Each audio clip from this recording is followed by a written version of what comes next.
Indonesia atas kepercayaannya menjadikan Sulawesi Utara sebagai tuan rumah pelaksanaan Archipelagic of Island State Forum 2019. Bapak Ibu hadirin yang saya hormati, dengan menyadari geografis, geoposisi, dan geostrategis Sulawesi Utara oleh pendahulu daerah ini, Bapak Samratulangi, kemudian telah mendengungkan bahwa Sulawesi Utara berpotensi menjadi pintu gerbang Indonesia di kawasan Pasifik, Pacific Gateway. Hal itu pun diupayakan oleh para pelaku pembangunan di daerah ini dan generasi ke generasi. Saat ini, dalam rencana pembangunan RPJMD Sulawesi Utara 2016-2021, telah ditetapkan prioritas pembangunan daerah, yakni pariwisata. Adapun strategi pembangunan dan pengembangan pariwisata Sulawesi Utara menuju North Sulawesi Pacific Gateway of Indonesia adalah Road to Sustainable Tourism melalui pertama, people, planet, prosperity, peace, and partnership. Selain itu, diupayakan juga berbagai proyek prioritas untuk mendukung pembangunan dan pengembangan pariwisata, salah satunya melalui penetapan kawasan ekonomi khusus atau zon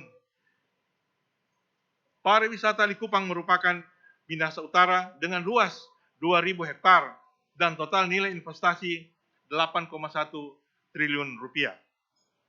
Besar harapan kami, pelaksanaan AIS Forum di daerah ini, utamanya Ministerial Meeting ini, tidak saja menuai hasil konstruktif dan implementatif sebagaimana yang menjadi tujuan dan sasarannya, namun juga turut memberikan dampak positif terhadap pembangunan di daerah ini, khususnya pariwisata yang merupakan leading sektor pembangunan Sulawesi Utara untuk menjadi pintu gerbang Indonesia di kawasan Pasifik, Pacific Gateway. Bapak Ibu hadirin yang saya hormati, demikianlah yang dapat saya sampaikan pada kesempatan ini. Semoga Tuhan Yang Maha Kuasa senantiasa menuntun dan menyertai kita semua dalam melanjutkan kiprah membangun dan memajukan daerah, bangsa dan negara menuju kemakmuran dan kesejahteraan masyarakat yang setinggi-tingginya. Terima kasih. Wassalamualaikum warahmatullahi wabarakatuh. Om Santi Santi Santi Om, Sadu Sadu Sadu. Shalom. Telah bertanda Gubernur Sulawesi Utara Oli Dondokambe, Sarjana Ekonomi. Demikian secara lengkap kami sudah bacakan sambutan dari Bapak Gubernur. Terima kasih. That's the welcoming remarks from the Governor of North Sulawesi Province. Distinguished guests, ladies and gentlemen, now we're following the introduction, the remarks from the United Nations Development Program Resident Representative, Mr. Christoph Bahwet.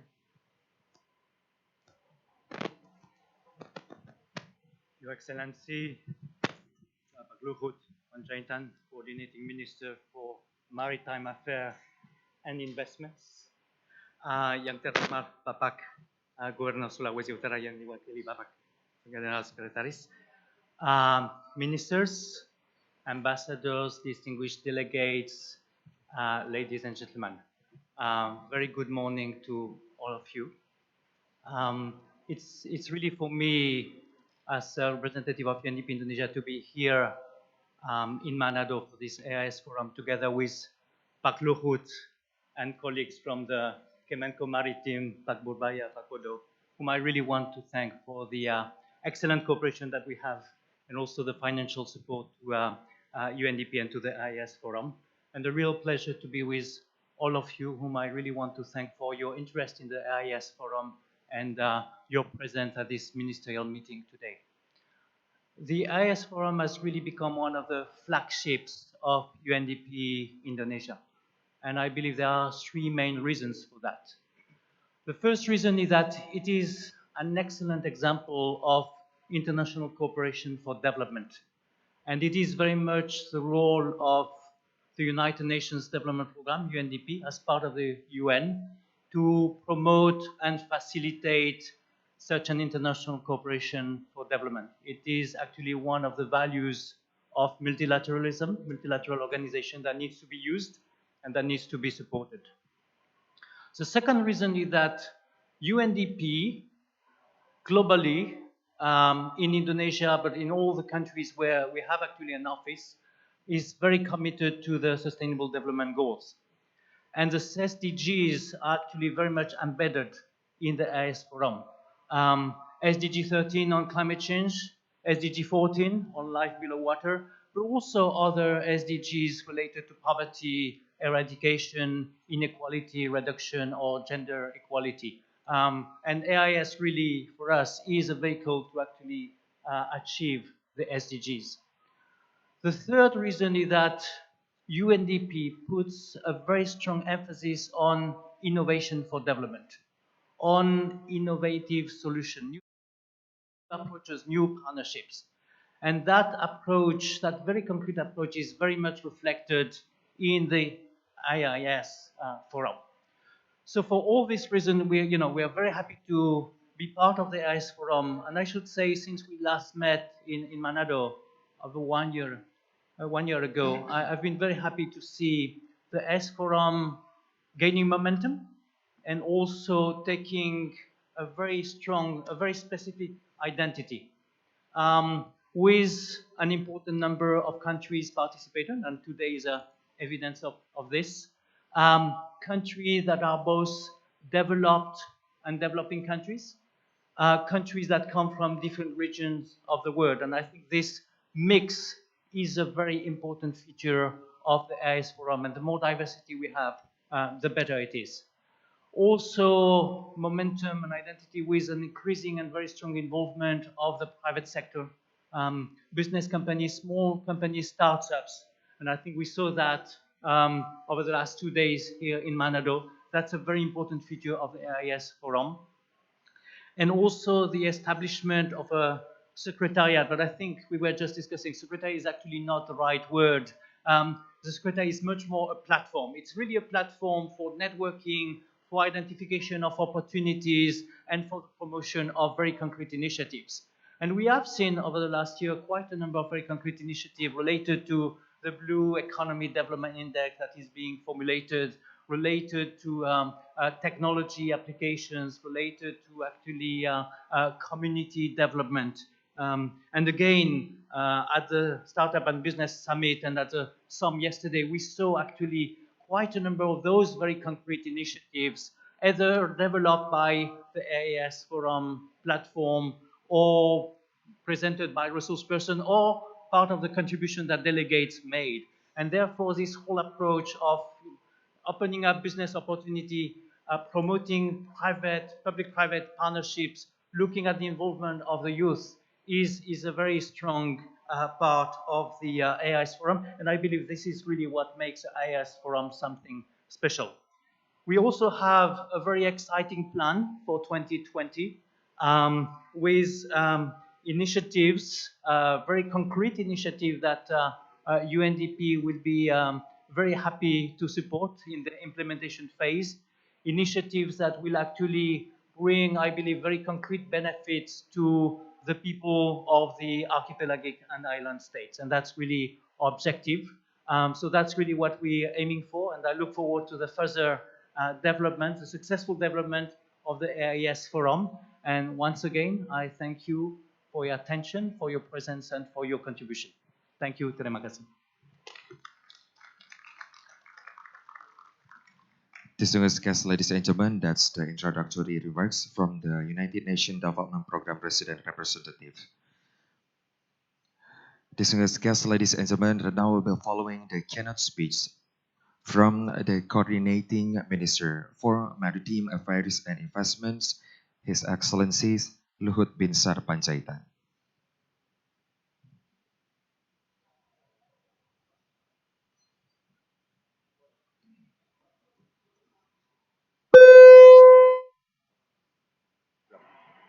Honorable Ministers and Ambassadors, distinguished member of delegates, ladies and gentlemen, Salam, Assalamualaikum warahmatullahi wabarakatuh. Allow me to, first of all, welcome all of you again in Manado, a lovely city by the lovely city by the bay, the capital of Coral Triangle Initiative, and the newly declared Indonesia hub to the Pacific. I believe some of you have traveled far to be here, arrived to be here. For that, allow me to extend my gratitude and wish you a pleasant time while you are here. Fellow brothers and sisters, I always welcome the opportunity to visit Manado, not only because the city is near Bunaken National Park, one of the most beautiful marine protected areas of Indonesia, but more importantly because the city reflects Indonesian genuine commitment to together and the part of the solution to pressing problem of our time and our future. And some of you are already experienced yesterday. We went together to Bunaken Island, and we can see the beautiful of Bunaken Island. In Manado, in 2009, Manado hosted the first World Ocean Conference that produced Triangle Initiative.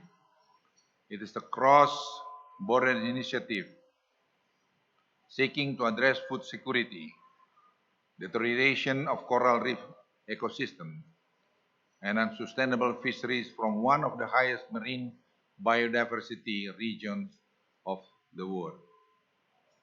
Last year, I witnessed once again the commitment of Archipelagic and Island to forge collaboration in concrete action through collaboration, innovation solution. Let us take the next step in. Ladies and gentlemen, we require action in the challenging years ahead. We have witnessed increasingly intense man climate-related disasters, forest fires, typhoon, drought, or coral bleaching and marine pollution. Action cannot be postponed or delayed because I believe all of us experience this problem, and let's work together in order to overcome this problem. We should most importantly understand how to make the word sustainable development really work in the environmental, economic, and social aspect. This balance is achievable. The nation that is mutually exclusive is no longer valid. This consideration is crucial given the unique circumstances of most archipelagic and island nations. Considerable part of our population is still living below the poverty line, and we need to work tirelessly to lift our people from that condition. At the same time, we have to address first effect of climate change. I believe we all agreed that there is no other option than innovative thinking and smart solution in mitigation and adaptation that can be replicated and scale-based on the context of each archipelagic and islands as appropriate. In this regard, I welcome and appreciate the commitment and assistance of UNDP to stand strong as a partner of this forum. I recognize the considerable effort made to establish the ICE Forum Secretariat, as well as developing work plans during the course of the year. And I thank you to Excellency Christopher, that been working together to prepare all those things. And we share also our idea in order to make this thing happen today. Ladies and gentlemen, for a human being, 1 year old means the time for babies to crawl. Attempt to take first step to walk and explore surrounding environment with great excitement. It is a time to learn, even learn from mistakes and imperfections. But it is also time to take bold, move, and move further fearlessly. I believe this is the spirit of IS Forum. Honorable Minister and distinguished delegates, In this regard, it is my honor to report to all of you that IS Secretariat is in full swing and full be ready to serve the need of IS participating state for collaborative concrete action. Our secretariat are now in the building of UNDP in Jakarta. Ladies and gentlemen, let me reiterate my view that collaboration concrete action should be the direct result and cornerstone of this congregation. That is why I'm very pleased that this year, alongside the ministerial meeting, we are able to organize a startup business summit, workshop, and exhibition that add more values and create a new space of collaboration among ICE forum participating countries, young innovative generation, and business communities. I am also delighted that marine ecotourism is chosen as the main theme of Business Forum this year since it speaks volumes and is relevant to ICE Forum participating states. To fully move forward to action, I also wish to reiterate Indonesia's commitment to contribute to the possible establishment of trust fund to support climate change initiative and development projects in the context of the Archipelagic and Island State Forum. I also wish to formally state that Indonesia is ready to elevate our shared commitment to forward action into the highest level possible. We are proposing to organize Leader Summit of Archipelagic and Island State Forum participating countries in 2020. Last year, we have announced to the world that we are ready to be the part of solution. An archipelagic and island state, be in the Pacific, Atlantic, or Indian Ocean. We own within our culture and traits to be the optimist, adaptive, and innovative. It is our time to transform commitment into action and recreate a better world for our future and further of our children's children. Let us move forward with action. Thank you very much.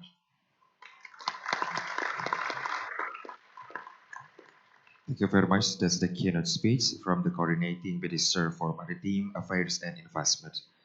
Distinguished guests, ladies and gentlemen, now we are in the main agenda of the second ministerial meetings, and it will be led again by the Coordinating Minister for Maritime Affairs and Investment, His Excellency Luhut Binsar Panjaitan.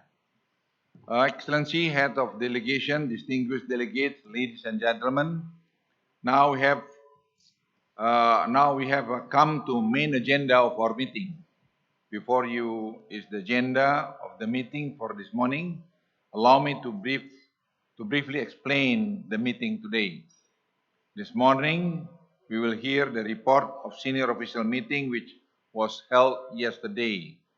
After that, we also hear reports from the organization of the Archipelagic and Island State Startup and Business Summit SBS 2019. We will then continue with general remarks from all participant states that are present today. Then we'll continue with the discussion and moving forward for smart and more innovative solution.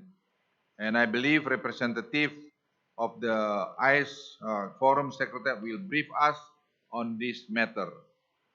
Our meeting, ladies and gentlemen, will be ended with the agenda on conclusion, closing remarks, and the signing of statement of intent between UNDP Indonesia and BRI Microfinance on blue economic and microfinance.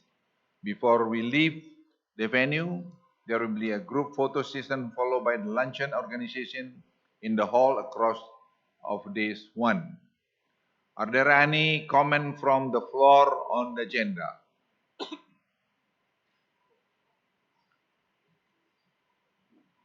If there are no comments, I propose that we adopt the agenda. Thank you. The agenda is adopted.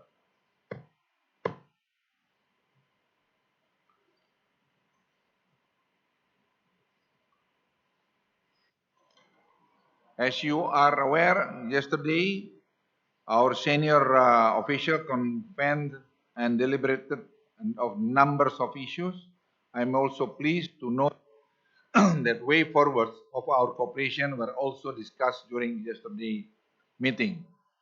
I now invited Mr. Purbaya Yudi Sadewa, Deputy Coordinating Minister of Maritime Sovereignty Affairs, to present the report of senior official meeting. Mr. Sadewa, the floor is yours.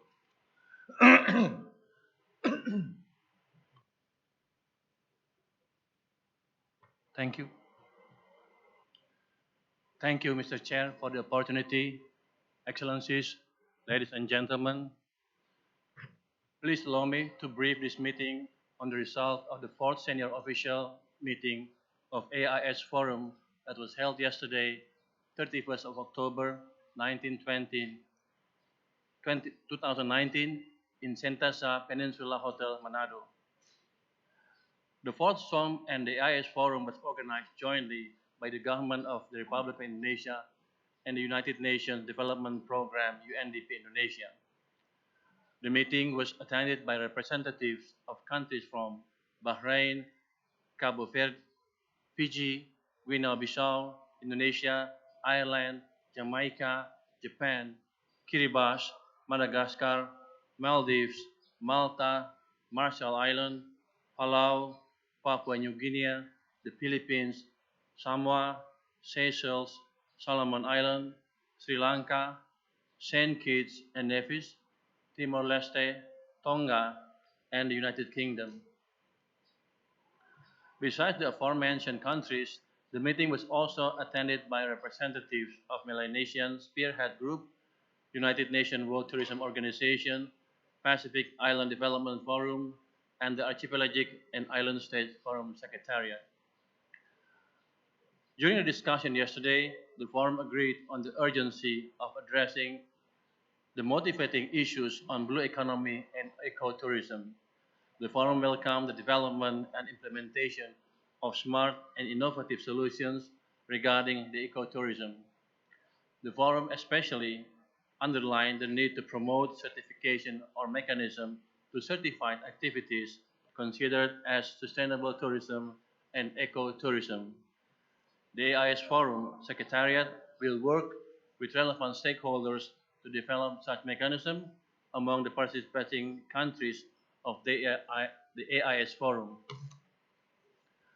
The meeting also discussed the future potential of the Blue Economy Development Index, or BEDI, and how national and regional monitoring efforts could be established as a means to generate consistent and standardized data for input into BEDI algorithm. The meeting further underlined the importance of taking practical steps towards reducing the impacts of marine plastic debris, which requires national and international cooperation to be successful. The participating countries of the AIS Forum can learn from each other's best practices. The Forum has learned from each other on this problem and agreed to encourage further cooperation and collaboration under the framework of the AIS Forum. The meeting also discussed and agreed that developing smart and context-based solutions in addressing climate change effects such as sea level rise, climate and weather-related disasters, or depletion of marine resources require a thorough thinking that is based on simple, authentic, natural, and context-based solutions. AIS Forum should further its discussion and concrete collaboration in this regard. The meeting also agreed that ocean and maritime governance issues such as maritime safety, fishery management, marine protection, marine pollution, and the uphold of the rule of law in the utilization of the sea are aspects that interrelated with the aim of the AIS Forum to create avenues to collaborate and grow together. The meeting believes that the discussion on ocean and maritime governance should be conducted in collaboration with other existing fora or initiatives. The SOM meeting discussed and agreed the draft of final outcome document of the second ministerial meeting of AIS Forum that will be convened in the 1st November 2019, that is today, as attached. In this regard, senior official meeting humbly requests the ministerial meeting to adopt the final outcome. With that, I conclude my report. Thank you.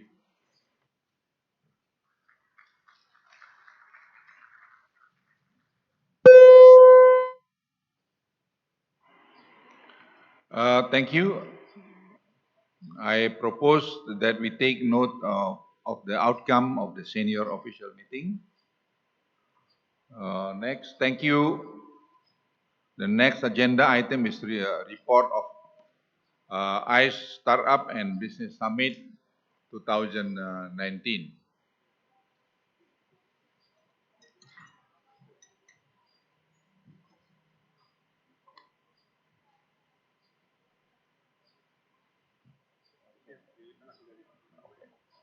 There are two young people, young chap that will present their, the result of their things yesterday. Yeah. Good morning, ladies and gentlemen. My name is Calvin Perdana Arianta Putra from Wujudkan, a startup company focusing on sustainable technology on climate change adaptation. My startup aims to address flood and drought by maximizing use of rainwater. Our trap system allows you to store rainwater in a long run to provide. Maybe if I may interrupt you, you may brief the participants here who you are and how old are you and your background of education, so that we understand that you are not our age, Yeah. Maybe you can guess how old I am, Mr. Luhut. I think around, at least below 30 maybe. I'm 21 years old. Yeah. He's 21 years old, so I think you can imagine. Now, I cannot imagine when I was 21 years old, I'm gonna brief you like this, So this, I think the new era, the new generation of Indonesia. Go ahead. I'm 21 years old. I'm civil engineering student of Universitas Gadjah Mada, focusing on civil engineering with eco-infrastructure approach. Ladies and gentlemen, back to my startup testimony. Our trap system allows you to store rainwater in long run to provide sustainable water supply for drinking and conserve groundwater at the same time. With sustainable of supply of drinking water, as a result, we will be less dependent to plastic from bottled water, and we will achieve the sustainable blue economy. Mr. Luhut, Mr. Christopher, and ladies and gentlemen, this is honorable for me to stand in front of you to tell about our startup. At the age of 18, my team and I started analyzing flood and water movement. By the time I turned 20, our products have already been sold across 11 provinces, including North Sulawesi, with revenue more than 22,000 US dollars. Now, this is an honor for me to share with you my experiences. Ini dia punya. Ladies and gentlemen, I'm standing in front of you speaking on behalf of Angin, Angel Investment Networks, and 10 startups who made the pitch on impact pitching yesterday that coordinated by Angel Investment Network. For us as a startup, this is an unforgettable moments and experiences. All of us have a strong commitments to make an impact for the society. The benefit given to us, like connection to government officials and startup business mentoring, are really helpful. And I call all of you in this room, the honorable delegates of ACE Forum, to collaborate on developing startup to tackle your country challenges on unpredicted way. To conclude my remarks, I'm willing to learn more of your country problems and challenges and solve it to create a vision, to create resilient and sustainable society. As an entrepreneur, let's collaborate and working together to achieve something beyond our limit. and allow me to share my business card, and feel free to contact me anytime. Thank you, and may God bless us all. Yeah.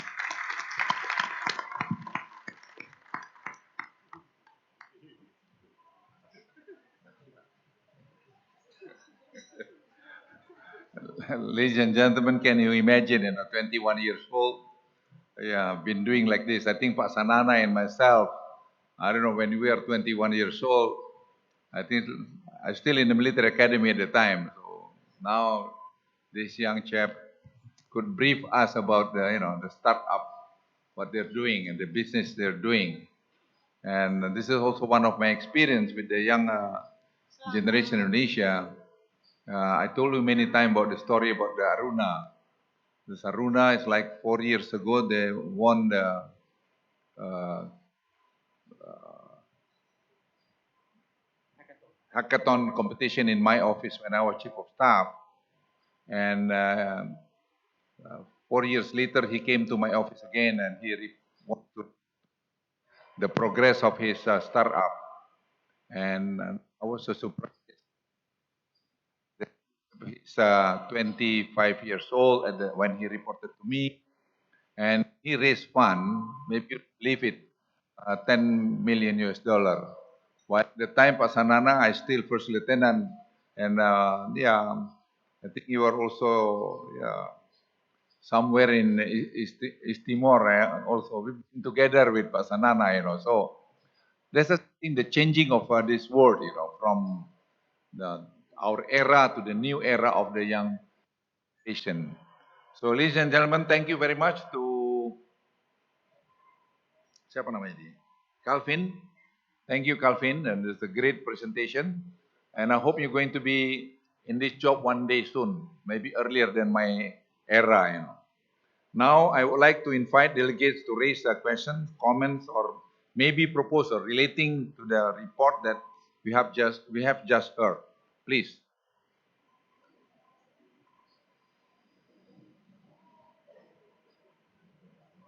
If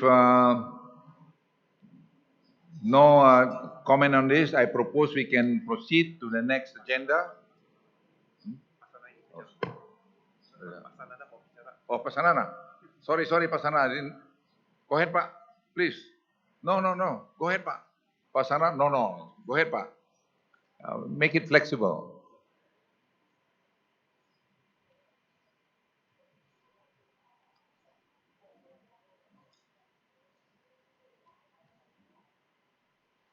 Nggak jalan tuh. Oh. Oh, already.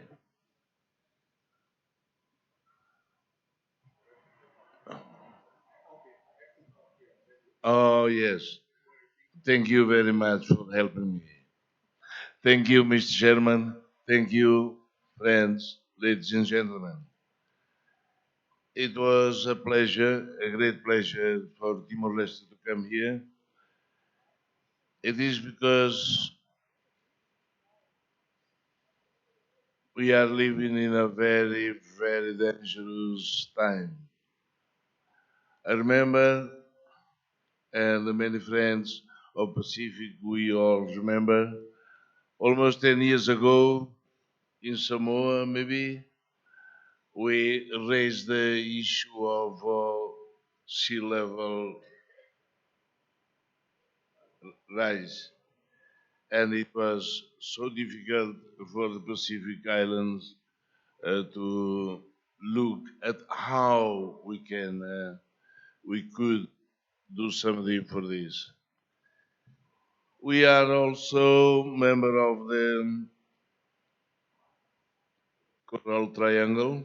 That is why we need more information. We need to learn more how to take care of our,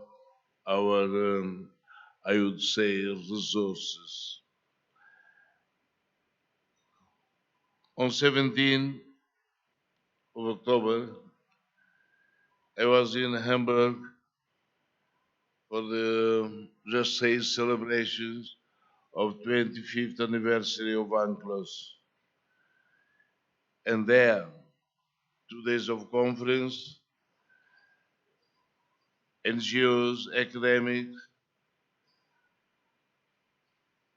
lawyers, everybody talk about this problem, about the debris, about the environment, about almost everything, about the conservation of marine life. That is why when we received the invitation, we tried to come as soon as we could. And regrettably, yesterday we were not here, but we read already everything. We salute UNDP and the Indonesian government and the local government for this great initiative because it is real. In Hamburg, I announced there also that it is up to us to preserve the life, the marine life. In Atauru, the island before or in the north of our country, right now, blue whales are coming from New Zealand and they take the migratory way to Atauru and Atauru to the other Indonesian islands. We had already a study. We would like, with the Indonesian islands around, we have to have a good plan to preserve. In November, I will invite you all to go there to see the blue whales and the dolphins waving at you all. This is the real, how to say, action that we can produce because we are neighbor, we Indonesia, we with some islands of Indonesia, we have to cooperate in a way that we can preserve our this wealth, this wealth. That is why I congratulate you, Minister, UNDP, the regional government, and I believe that from here we all will do everything in our possibilities to contribute as much as we can to this, to preserve the marine life, and of course we will open the way to the private sector, as Mr. The young man already talked, and that is why this is an intervention that I felt I should do in this conference. Thank you very much. Thank you, Excellency Sanana. I propose we can proceed to the next agenda. The next agenda is item the general remark by all delegation.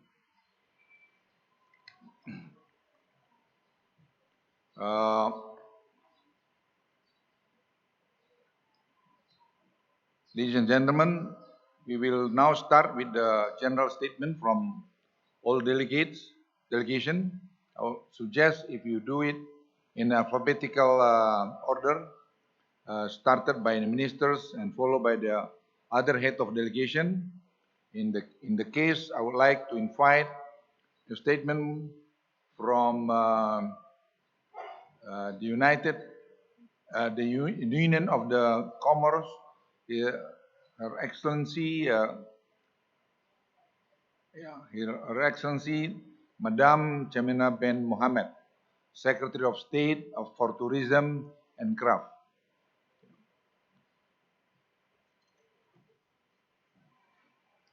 The floor is yours.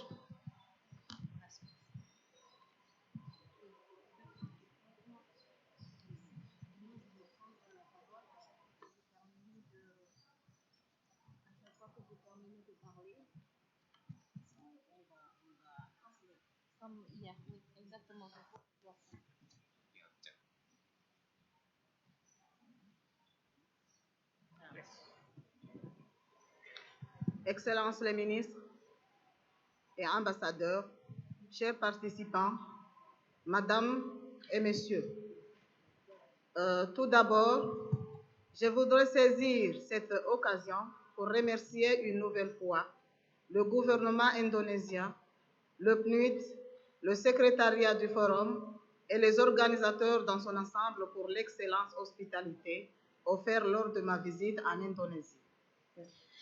Excellencies, ministers, and ambassadors, dear participants, first of all, I would like to take this opportunity to thank once more the Indonesian government, UNDP, the Secretariat of the Forum, and the whole organizing committee for the excellent hospitality during my visit in Indonesia. Au nom du gouvernement de Comores, je voudrais exprimer notre appréciation pour l'invitation à participer à ce forum et à travailler ensemble pour relever le défi mondial de tous les États archipels et insulaires du monde. On behalf of the government of Comoros, I would like to convey our appreciation for the invitation to take part in this forum and to work together to address global challenges of all archipelagic and island states in the world. En tant qu'État archipel, les Comores dépendent de ces eaux qui relient ces îles, qui constituent également une source de nourriture et de revenus pour nos habitants. Ces eaux abritent également des espèces, des richesses qui font partie de nos vies. Par conséquent, il est impératif que le gouvernement des îles assure la protection et la préservation de notre environnement marin. As an archipelagic state, Comoros depends on its waters that are linking its islands, which also are the source of food and income for its people. These waters are also home to rare endemic species that are part of our lives. Therefore, it is mandatory that the government provides protection and preservation of our marine environment. En tant que la secrétaire d'État chargée du tourisme et de l'artisanat, j'apprécie ce forum et je félicite l'esprit de travailler sur nos îles. Je vous remercie.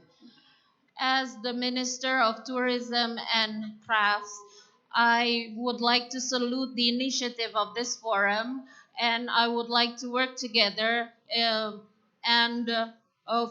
support the initiatives of this forum, and I thank you. Mais aussi, je félicite le jeune, parce que dans nos politiques au Comores, notre président Alima Mazali, il a mis en exergue. Il a dit qu'à partir de maintenant, il fallait que les jeunes travaillent et les femmes aussi.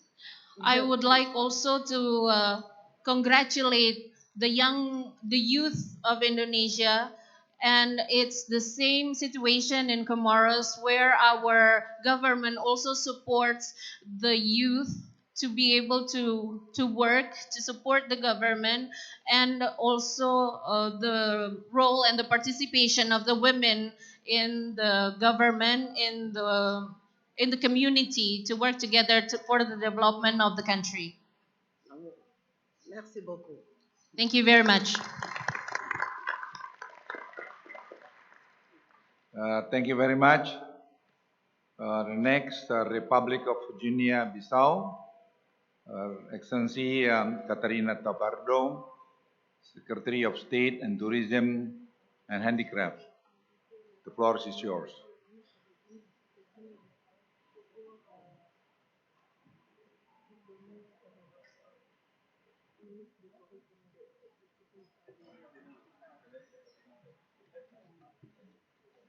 I will speak in Portuguese.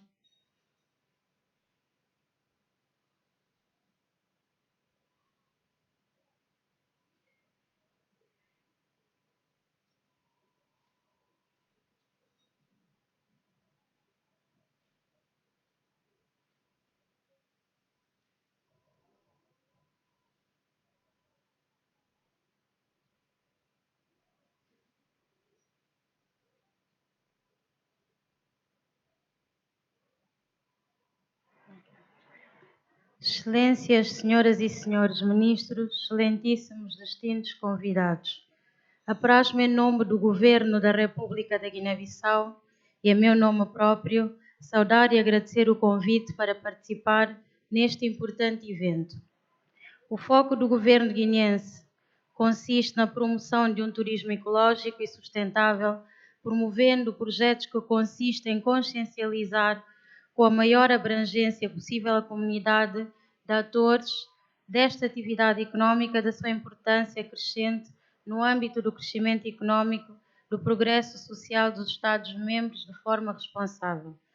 Esta política se traduzirá, consequentemente, numa melhor planificação nos investimentos públicos e privados necessários para a estruturação da oferta turística, a forma, a qualificação profissional, com o propósito de dotar o mercado turístico nacional de melhores infraestruturas e equipamentos de apoio à atividade turística com serviços pessoados por pessoal suficientemente qualificado. Senhoras e senhores, no plano jurídico relativo à política de incentivos públicos e investimento, o Governo promoverá uma reflexão profunda no âmbito de mecanismos de concertação existentes entre os seus órgãos componentes, com o objetivo de melhorar as disposições do Código de Investimento relativamente ao investimento de fins turísticos, no sentido de conceber, apoiar, suplementar a iniciativa privada, nomeadamente estrangeira, neste domínio, com o objetivo de melhorar o ambiente do turismo, assegurar a segurança jurídica, projetos e tornar o setor do turismo um negócio mais rentável e criador de emprego na perspectiva de desenvolvimento sustentável da Guiné-Bissau e da melhoria qualificativa dos índices de desenvolvimento humano das nossas populações. Senhoras e senhores, bem-aja a todos e muito obrigada.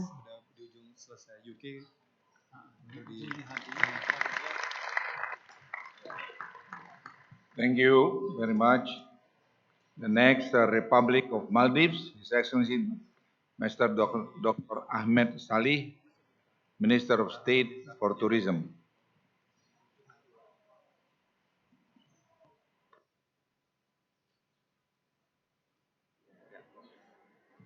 Thank you, Honorable Chair. Good morning, ladies and gentlemen. First of all, I would like to express our appreciation to the government of Indonesia and UNDP for setting up a forum of this nature, which address our main concerns we have, the blue economy. Two things, tourism and fisheries. These are our two key sectors which our country rely on.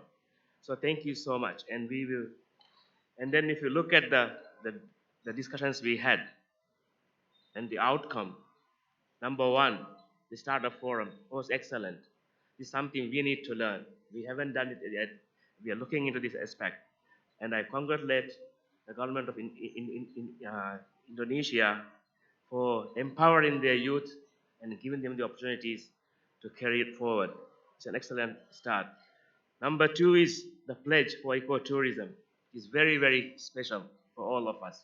We all rely on tourism. If you look at us, 30% of our GDP comes from tourism. And the main asset of our tourism industry is nothing but the environment, but the blue ocean. So we need to maintain, and these initiatives which we have discussed today, our pledges, our commitment to conserve, to preserve, and to maintain the quality of the environment is what we all need. Without that, we don't have our tourism. Number three is global warming. Our biggest threat is climate change. If the global warming is going ahead as it is, and if the sea level rise continues as they have predicted, we are given 50 years by the scientists. I don't know how true it's going to be. I don't know if it's going to happen or not. Inshallah, it will not happen. But the problem is that we all, each of us as an individual, as well as the countries, we can do something about this. Plastic is the main killer of whales, main killer of fish, even for our livelihood, even of our youngsters, our babies will suffer from this. So we need to commit to get rid of single-use plastic. We all need to commit. I don't know when we're going to do that, but we will be committing it in 2 years' time. We will not have single-use plastic. In our ministries and our offices, we don't use it now at the moment. We only use bottled water. Number three is that sustainable fisheries. We do it in a way which is sustainable. We only do what we call borderline fishing. But bigger countries are coming with netting, with trawlers, and they come and they hunt everything. Whether it's dead or alive, they wash the bottom of the oceans. But we need to commit and then stop these things. So I thank Honorable Minister, your leadership, and the whole team behind, the governor, the vice governor, and the lovely people of Indonesia, the LOs, the press, the media. They all have been passing the message we have discussed here. So I thank all of them from the bottom of my heart and also from the government of Maldives. Thank you so much, Chair.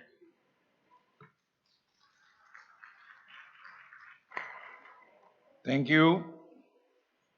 Next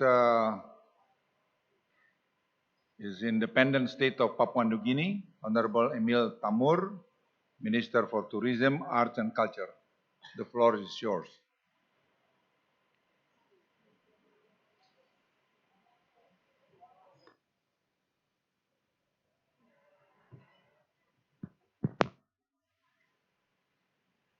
Good morning. Good morning, Excellencies, distinguished guests, colleagues, delegates of the archipelagic and island states, member states, valued partners, and chair. It is indeed an honor for me to be here today on behalf of the government of Papua New Guinea.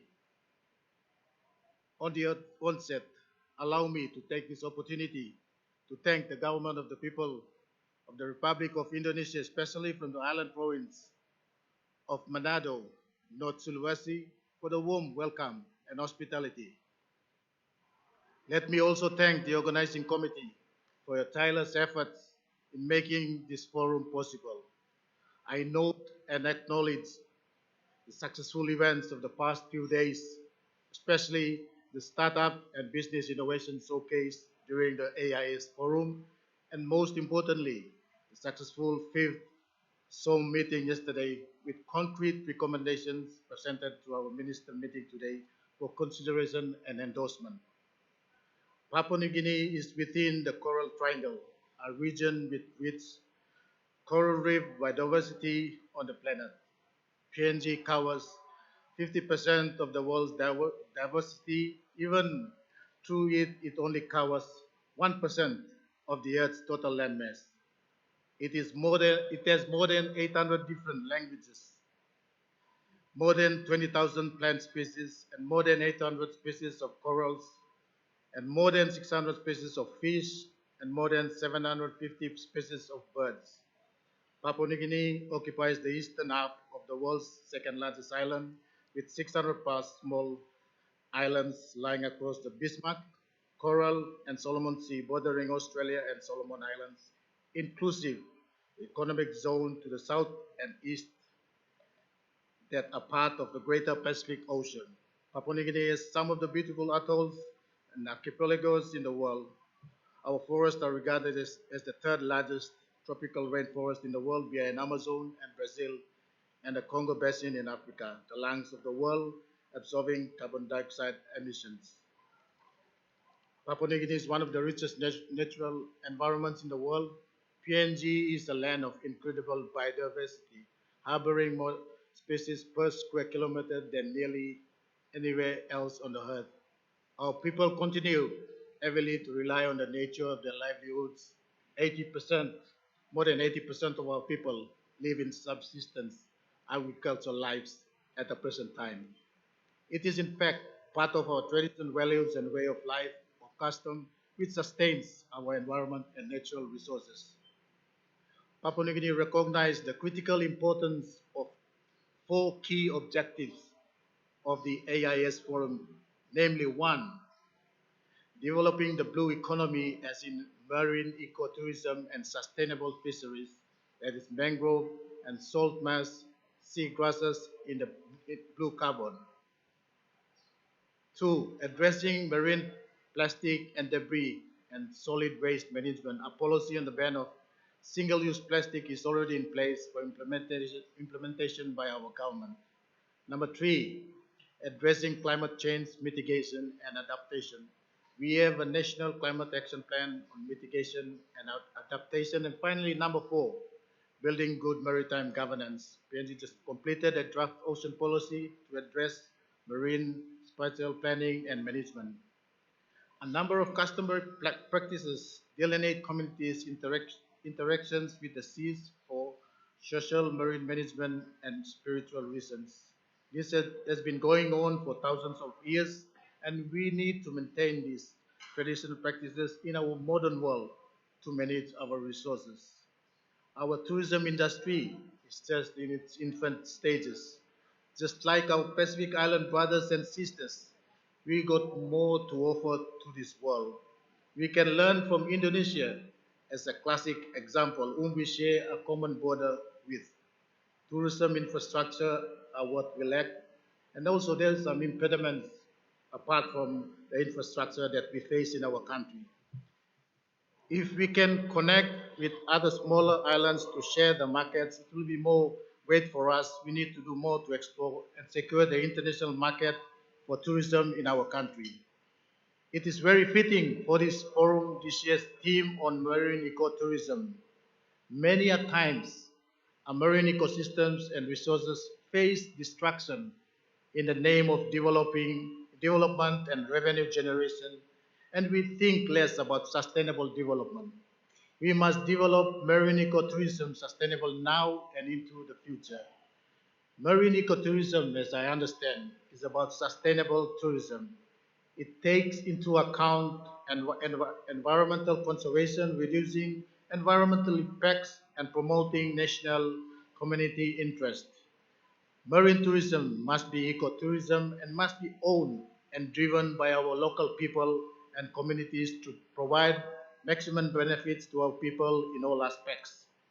Our Pacific Ocean is rapidly becoming one of the most polluted oceans in the world.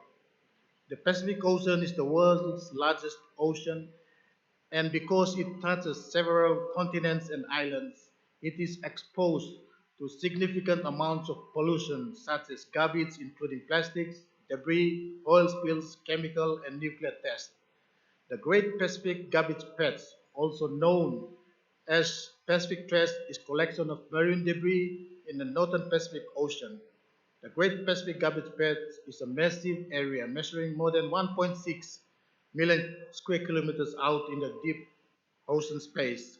In a recent Pacific Islands Forum that was held in Pacific Island state of Tuvalu in 2019, leaders vowed to take a strong regional position to seriously address climate change and protect the ocean. The theme for the recent meeting was securing our future in the Pacific. The idea behind is very similar to the theme of this forum, which is to effectively address climate change and marine issue conservation and sustainable use of oceans, seas, and marine resources for sustainable development, the blue economy. Pacific Island leaders agree that securing the future for the Pacific Ocean people requires a long-term vision, carefully considering regionalism, strategy, and most importantly, a collectively commitment to achieve it all. To show their commitment to the Pacific Islands, leaders endorsed the development strategy called 2050 Strategy for Blue Pacific Continent. The strategy will consider social, cultural, environmental, and economical integrity, sovereignty, and security in order to protect people, place, and prospects of the Pacific region. In line with the Pacific leaders' focus and move to address issues concerning ocean, Papua New Guinea is developing the National Oceans Policy. It is a 10-year policy.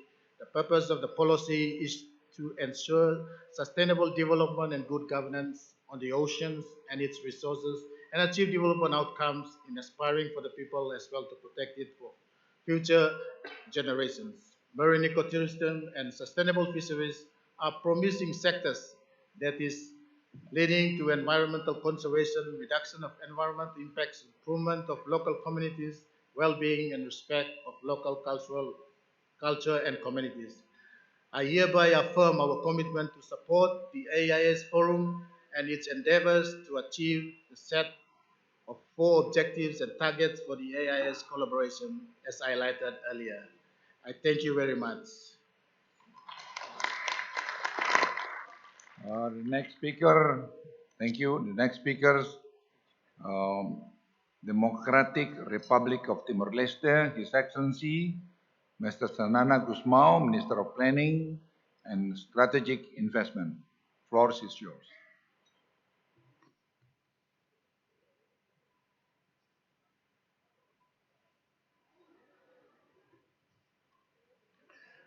I'm very pleased that I could join you all today to engage on what I consider to be one of the biggest opportunities and most pressing challenges for the AIS Forum.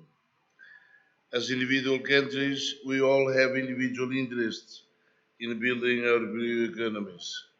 But as a group, we also all have a collective interest in preserving our shared maritime resources. And it is only through engaging and collaborating in forums such as this one, that we can hope to solve the challenges we face in this space. As a relatively young country, Timor-Leste has a longer way than most to go in building sustainable blue economy. And building this blue economy requires several steps. Firstly, to gain sovereignty over our maritime space. Secondly, to build sustainable economic investment opportunities in that maritime space. Finally, to strike a balance between development on the one side and conservation and preservation on the other. This forum is so important to a country like Timor-Leste because many of the challenges we are currently facing have been addressed by others in this room already. You have lessons to teach us, and we have the willingness to learn. This forum is also important for everyone else further along on this journey than my country. The impact of all our activities are not limited to our individual boundaries. Climate change is driving sea level rise and coral bleaching. Plastic pollution impacting sea life and overfishing are just some of our challenges. We did not create these challenges in isolation, and we cannot solve them in isolation. We must work together to address the challenges in the maritime space and to take full advantage of the opportunities presented in this space. The AIS Forum has focused on ecotourism, and this presents one of the most exciting opportunities for countries such as my own in building their blue economy. As travelers get more environmentally conscious, our tourism offering need our tourism offerings need to become more ecotourism focused. This is more than just preserving our maritime environment so they can be accessible for years to come. It is about creating sustainable, low impact tourism options. This forum is so important for sharing these stories, and it is my hope that we all remain as engaged as we progress with strengthening the blue economy. Thank you. Thank you, His Excellency. Let me move to Kingdom of Bahrain. His Excellency Dr. Muhammad Hassan Muhammad Adnan Saiko, Ambassador of Bahrain to Indonesia. Floor is yours.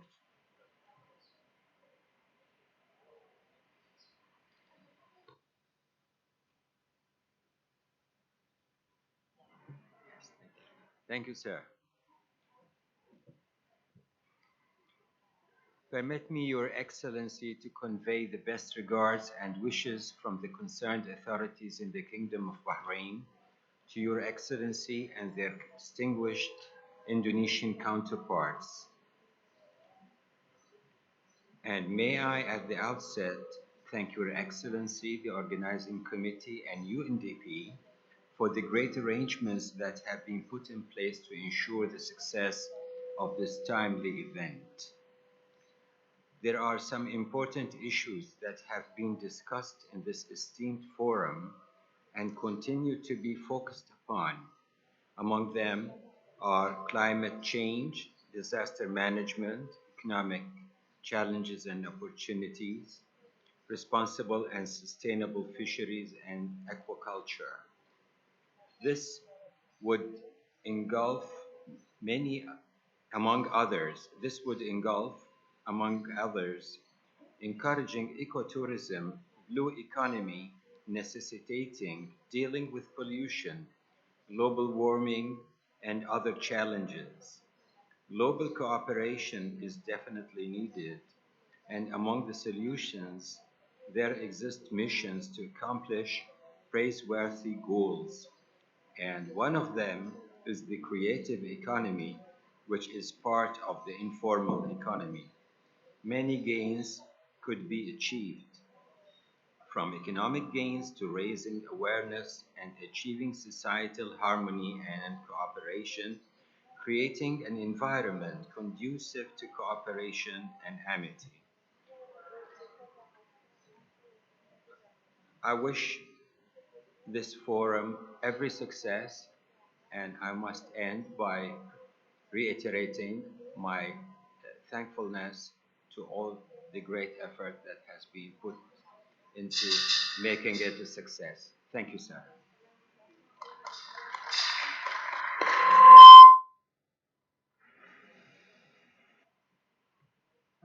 Thank you, Excellency. And the next speaker, Republic of Cabo Verde, Her Excellency Tania Romualdo, Ambassador of Cabo Verde in Beijing. The floor is yours.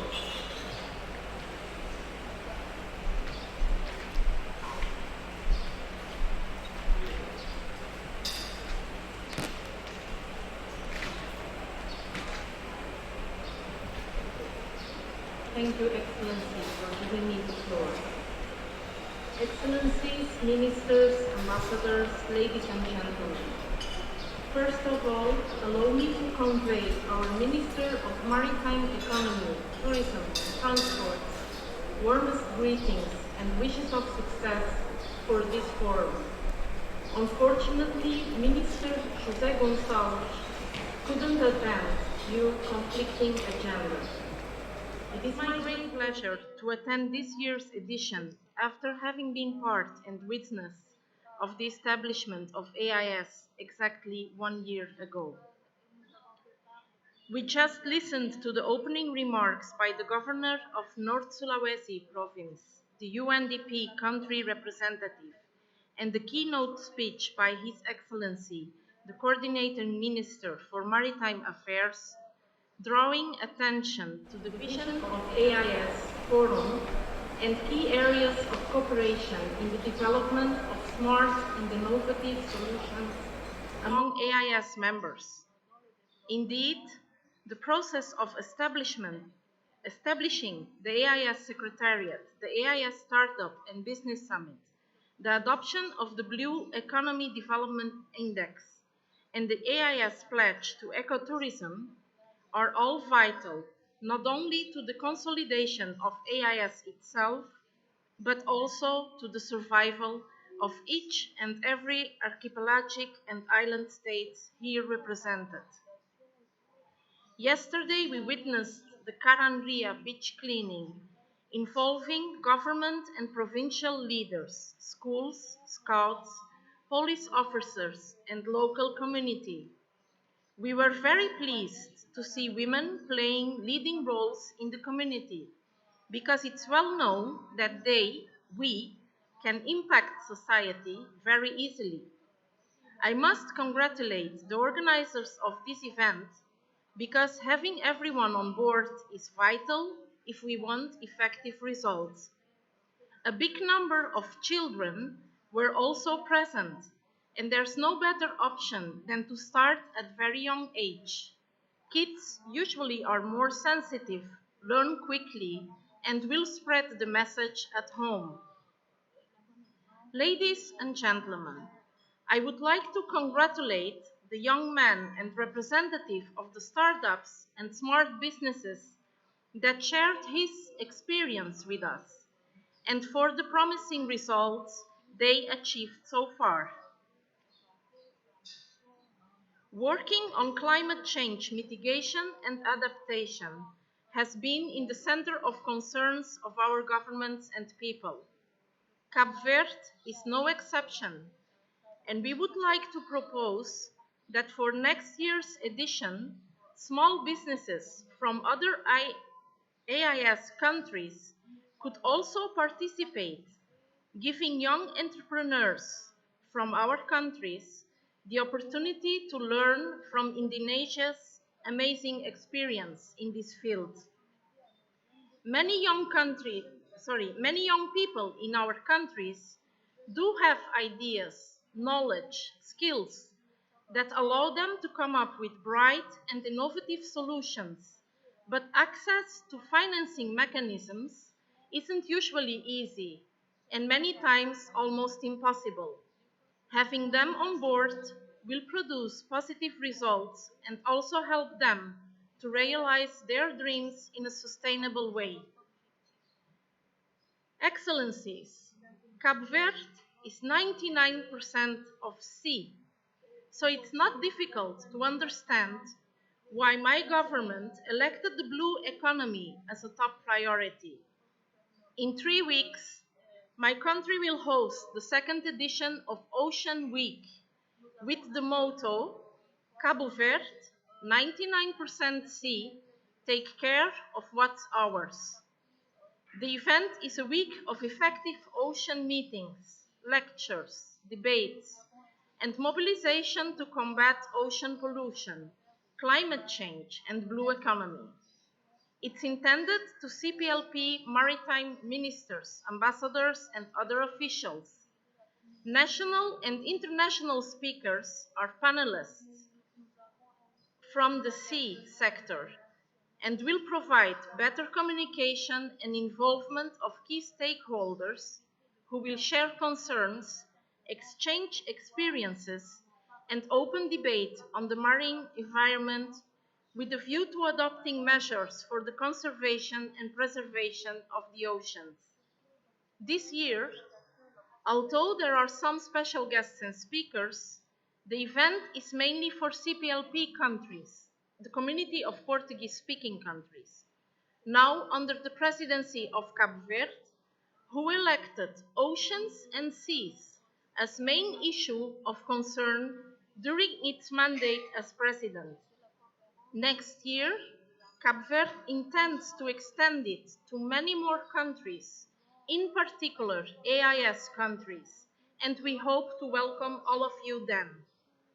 Before concluding my remarks, I would like to express our sincere appreciation towards the government of Indonesia and UNDP for the excellent preparation of the fourth senior official meeting and the second ministerial meeting of AIS, and also our deep gratitude for the very warm welcome extended to all of us by the governments and people of Manado and Sulawesi North. A very special word to our liaison officers who showed us the warmth of Indonesia's people and did everything they could to make our participation easy and smooth. Finally, congratulations again to the organizing committee for the excellent results achieved. While we wish them some nice rest after all the hard work and safe travels to those who came from far, we are already looking forward to the high-level meeting that will take place next year. Thank you very much. Thank you. Next speakers, Republic of, Jamaica, His Excellency Mr. Clement Philip Ricardo Alicock, Ambassador of Jamaica in Japan. The floor is yours.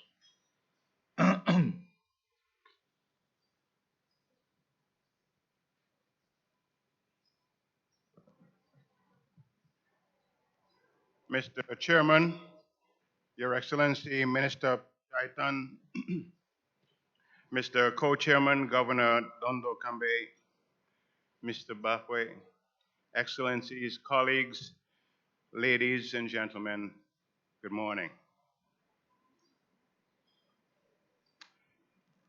On behalf of the Minister of Tourism of Jamaica, the Honorable Edmund Bartlett, Mr. Chairman, I take this opportunity to express gratitude to you for allowing for Jamaica's participation in this, the second ministerial meeting of the Archipelagic and Island State Forum.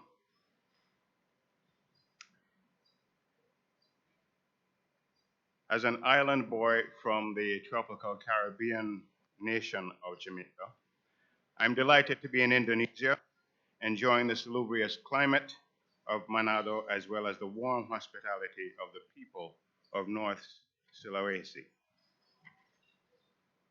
And as I note the environment and people, I'm cognizant that they are indeed the focal points of our meeting and of this AIS forum. Mr. Chairman, you spoke earlier of innovation in the context of the delivery of the report of the fourth SOM by our 21-year-old colleague, suggesting that innovation resides with our younger colleagues. I'd like to posit, though, Mr. Chairman, that innovative capacity has no age restriction. And as a primary example, take this opportunity to commend you for taking the innovative initiative of establishing this very necessary AIS forum and its related meetings. This call to innovation is a charge to all of us to seek sustainable ways in which to prosperity, peace, and partnership for our people, as Governor Dondo Kambe stated, is really a mandate to ingrain a culture of sustainable practices for the health of our economies, our peoples, and our environment. Jamaica believes this requires the implementation of radical programs to bring about radical beneficial change. Like the governor, we thank God for our seas, for our people, and for our lives. But we face an existential crisis, whether we are tottering off into antiquity or confidently learning to walk like the toddling AIS Forum ministerial meetings. Like the AIS in its infancy, let us be bold in taking steps forward in impactful action. Let's be bold in taking steps forward in impactful action. Mr. Chair, on behalf of the government and people of Jamaica, I thank you again for this opportunity to participate and to learn and to take back to the people of Jamaica those innovative ideas that I've received here. And it's my hope that as we continue discussion, that Jamaica, through its own experience and its own continuing conceptualization of new ideas to help us all, will be of benefit to each participant in this forum. Lastly, I'd like to say that I realize that this forum is Pacific heavy, so to speak, but I'm so happy to see the engagement of Europe and of Japan and of Asia or Sri Lanka, and of course of the Caribbean represented by Jamaica and St. Kitts and the African continent. Thank you so much for taking this inclusive approach to our ongoing discussions. Blessing. Thank you. Next speaker, Republic of Philippines. His Excellency Mr. Lihyong TV, Ambassador of Philippines. The floor is yours.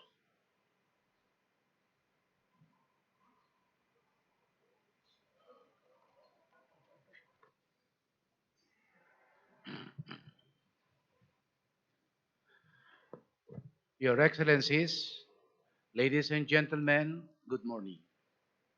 On behalf of the Philippines delegation, I wish to thank His Excellency Luhut Panjaitan, and Governor Oli Dondocambe for the excellent arrangement done for the convenience of the Philippine delegation and other delegations here present. The ever improving conduct of the Archipelagic and Island States Forum is evidence of the serious attention being given by Indonesia not only for the promotion of ideas of blue economy and smart and innovative solutions for environmental protection, but also for the significance of cooperation among peoples of shared aspirations and for a healthy environment. The Philippine delegation is very pleased to have the opportunity to express our solidarity with the archipelagic and island states in the promotion of ideas and coordinated action to bring about meaningful responses and environmental challenges. The Philippines has nearly 7,500 islands, which makes it one of the biggest archipelagos in the world.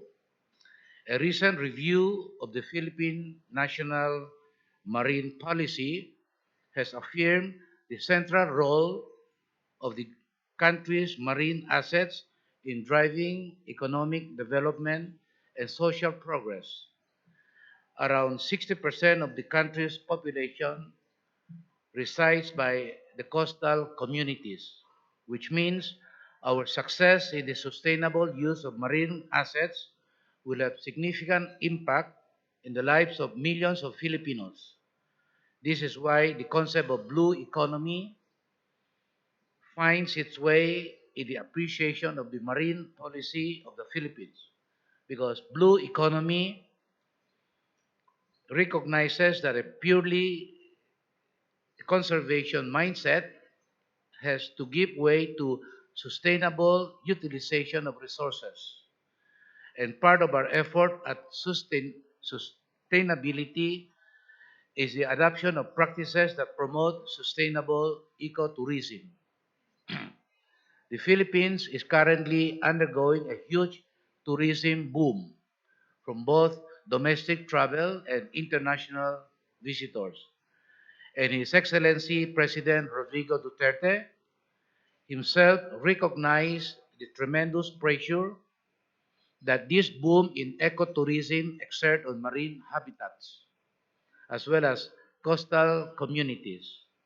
This impressive restoration of the island of Boracay in the Philippines underscored the political will that his administration demonstrates in striking an optimum balance between utilization and protection of the environment. Not only have we restored the health of the coastal ecology of Boracay, we have also put in place strict regulations that ensure that the shortcomings of the past will not happen again. We are also cognizant of the fact that our effort at marine environmental protection has a ripple effect that goes beyond our national borders. The Philippines is at the apex of the global center of marine biodiversity, and the ecological state of its marine environment has a profound effect on the well-being of marine ecosystem in other countries. This interconnected nature of marine environment is what drives us to reach out and collaborate with other archipelagic and island states to learn about best practices, identify external factors, and cooperate in the coordinated implementation of smart and innovative solutions. This interconnection also means that ecologically detrimental practices in other countries have a profound effect in the ecological health of Philippine marine ecosystems. We look forward to the continued success of AIS Forum as we ensure that we continue to act together to bring about meaningful improvement in the state of our environment. Again, I congratulate the Indonesian government, the coordinating Ministry of Marine Affairs, and the provincial government of North Sulawesi for another successful conduct of AIS Forum. Thank you and good morning.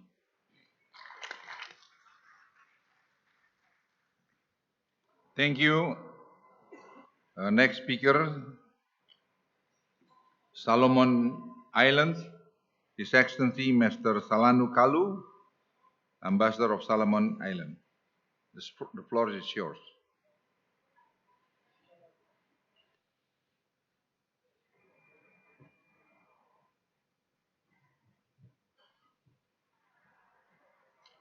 Chair, allow me at this juncture first to express our warm greetings of the government of Solomon Islands and its people to yourself and all our colleagues that are here today.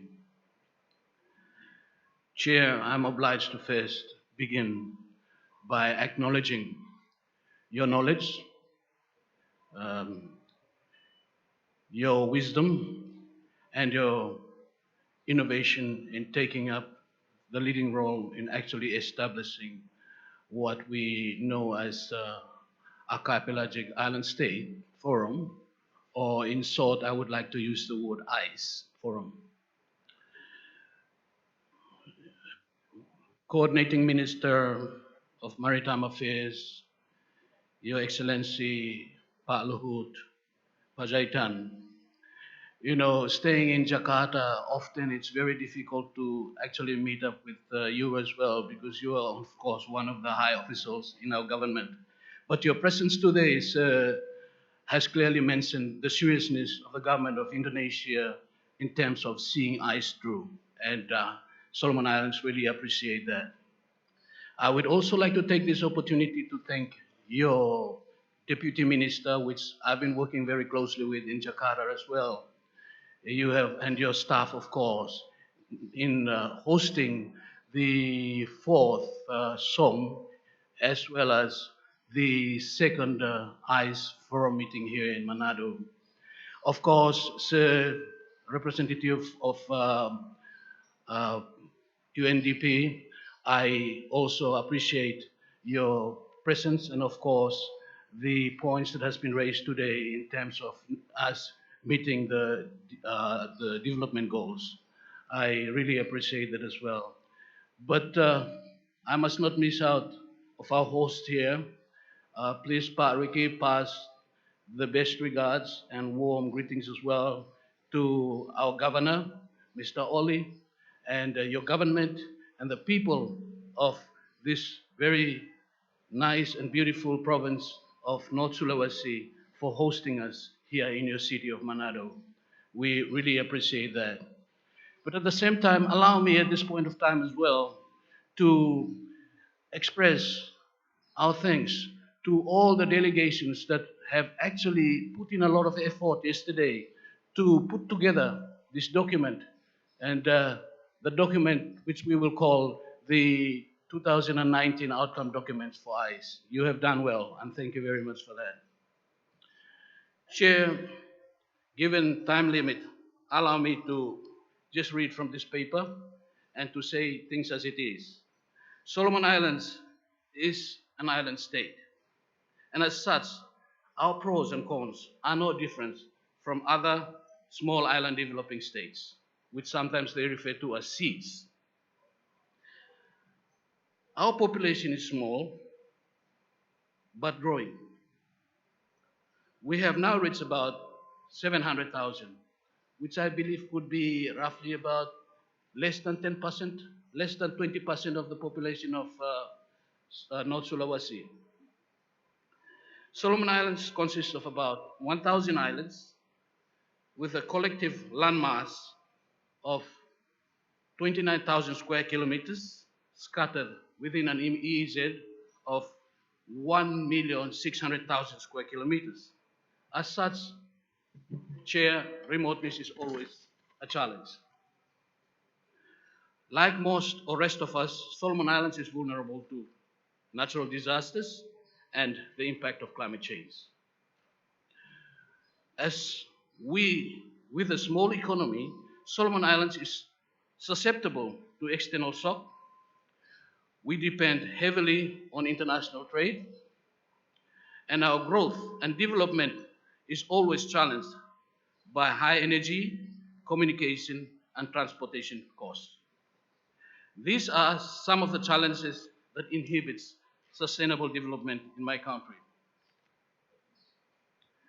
And ladies and gentlemen, I believe that these challenges are the same and real to many of us, especially the ice countries. Chair, on the other hand, Solomon Islands is, like most nations, is naturally blessed with beautiful islands, with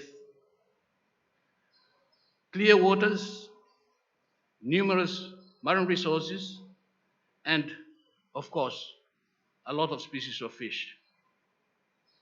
Solomon Islands is also proud to be one of the 6 members of Coral Triangle Initiative for coral reefs, fisheries, and food security.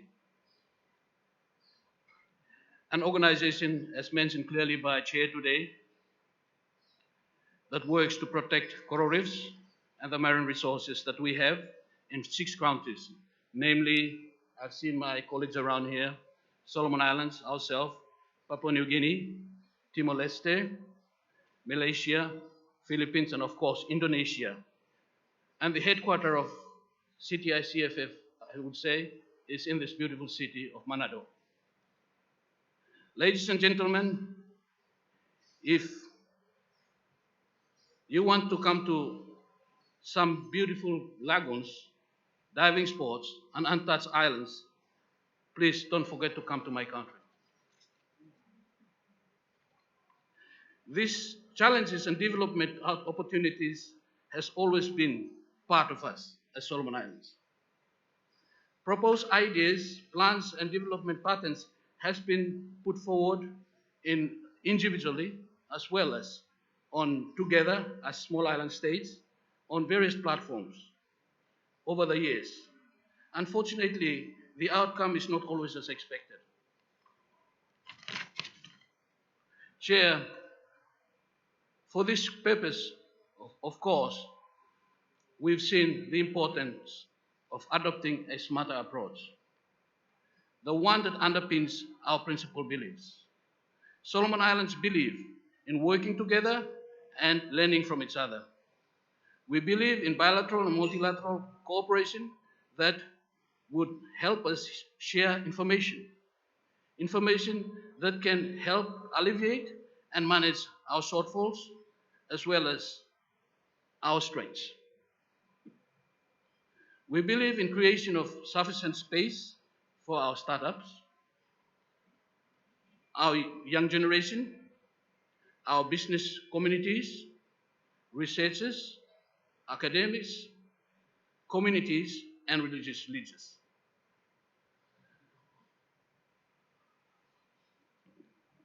Their productive participation in turning our pros and cons into development outcomes and into opportunities and development outcome is what we always look forward for. Chair, allow me to conclude by ascertaining that doing nothing is not an option. Acting slowly is not an option either.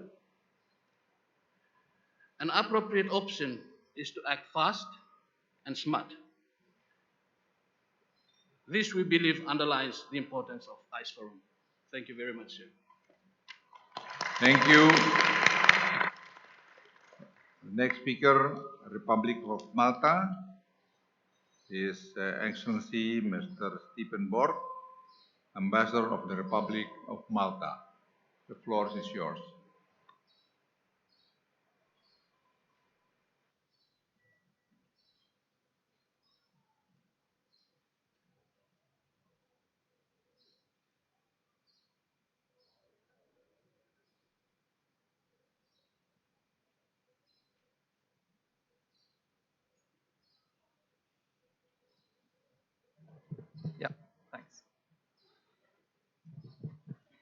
Thank you. Apologies for this delay. Honorable Governor of North Sulawesi, Honorable Coordinating Minister for Maritime Affairs,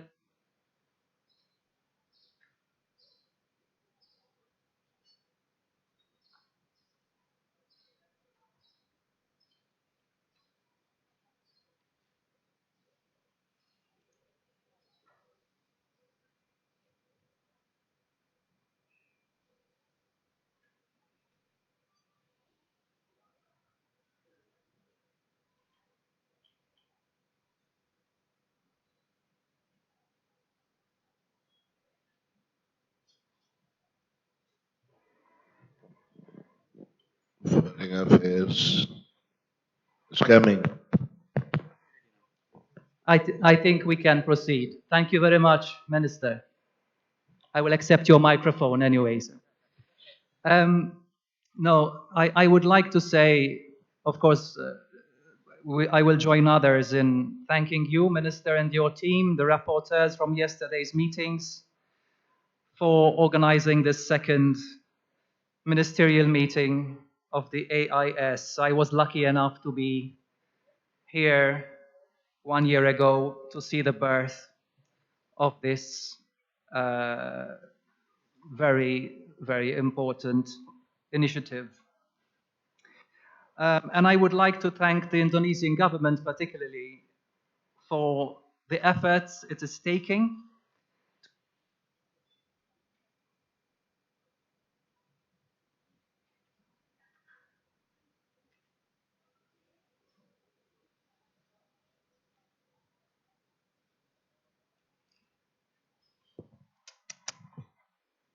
Thanks.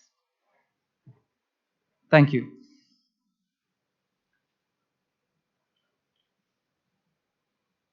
I would like to, first of all, pass the message from Malta that we are very much on the same wavelength with you and with all the other members of the AIS.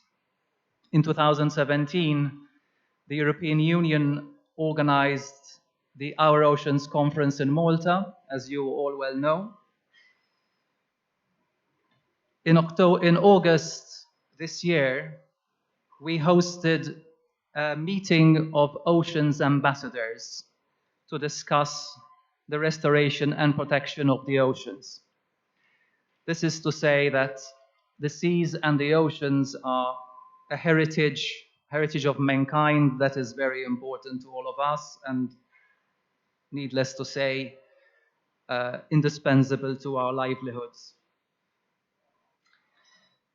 As a thriving tourism destination with a large concentration of tourism along our coasts and a small landmass, which is of our islands, Malta is deeply aware of the importance of sustainable tourism in coastal areas. We are very much aware of the need to create the right synergies between human activity and marine environment to enhance the blue economy by managing the challenges that we face, such as seasonality, tourist overflows, overconsumption of local resources, and environmental challenges. In this context, we believe that maritime spatial planning and marine protected areas continue to be important initiatives to address challenges and maximize opportunities. At a time when our oceans continue to face serious degradation from climate change, of course, ocean acidification, pollution, and waste, as has been mentioned by others, we believe it is more important than ever to focus on the need for a sustainable blue economy that can boost growth, jobs, innovation, while ensuring conservation of biodiversity and environmental sustainability.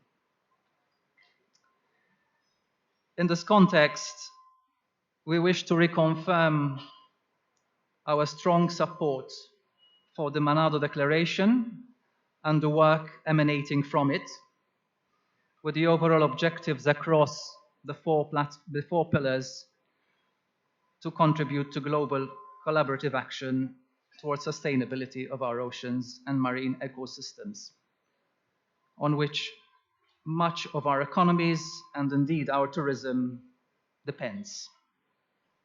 This is also very much in the spirit of an integrated approach to marine and ocean governance, as the declaration encourages us to pursue.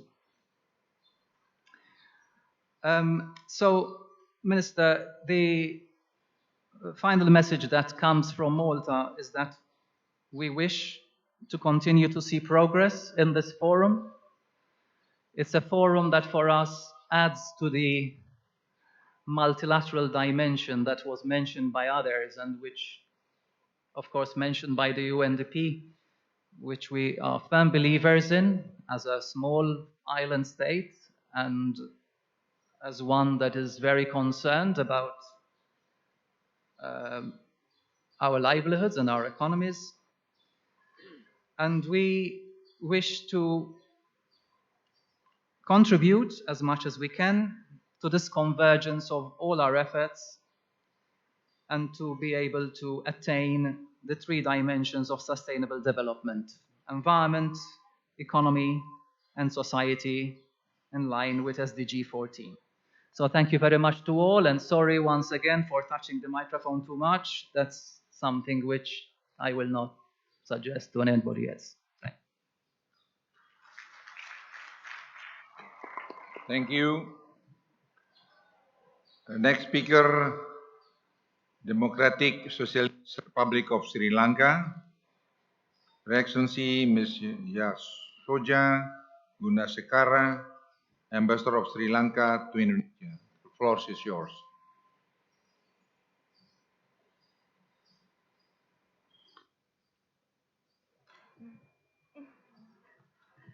Thank you, Your Excellency. So, Your Excellency, the Coordinating Minister for Maritime Affairs and Investment of the Republic of Indonesia, the whole team who worked on putting this important initiative together, the Governor and the Government of North Sulawesi, the UNDP team chaired by the UNDP head in Indonesia, excellencies and colleagues here from AIS countries. On behalf of the government of Sri Lanka, I take this opportunity to thank the Indonesian government for the warm hospitality extended for this important forum by the government of Indonesia and North Sulawesi. We congratulate Indonesia for the resounding success that this process has achieved since it started only in 2017, just 2 years ago, when it was first conceptualized and initiated, due to the exceptional leadership shown in this endeavor by Indonesia and strongly supported by the UNDP.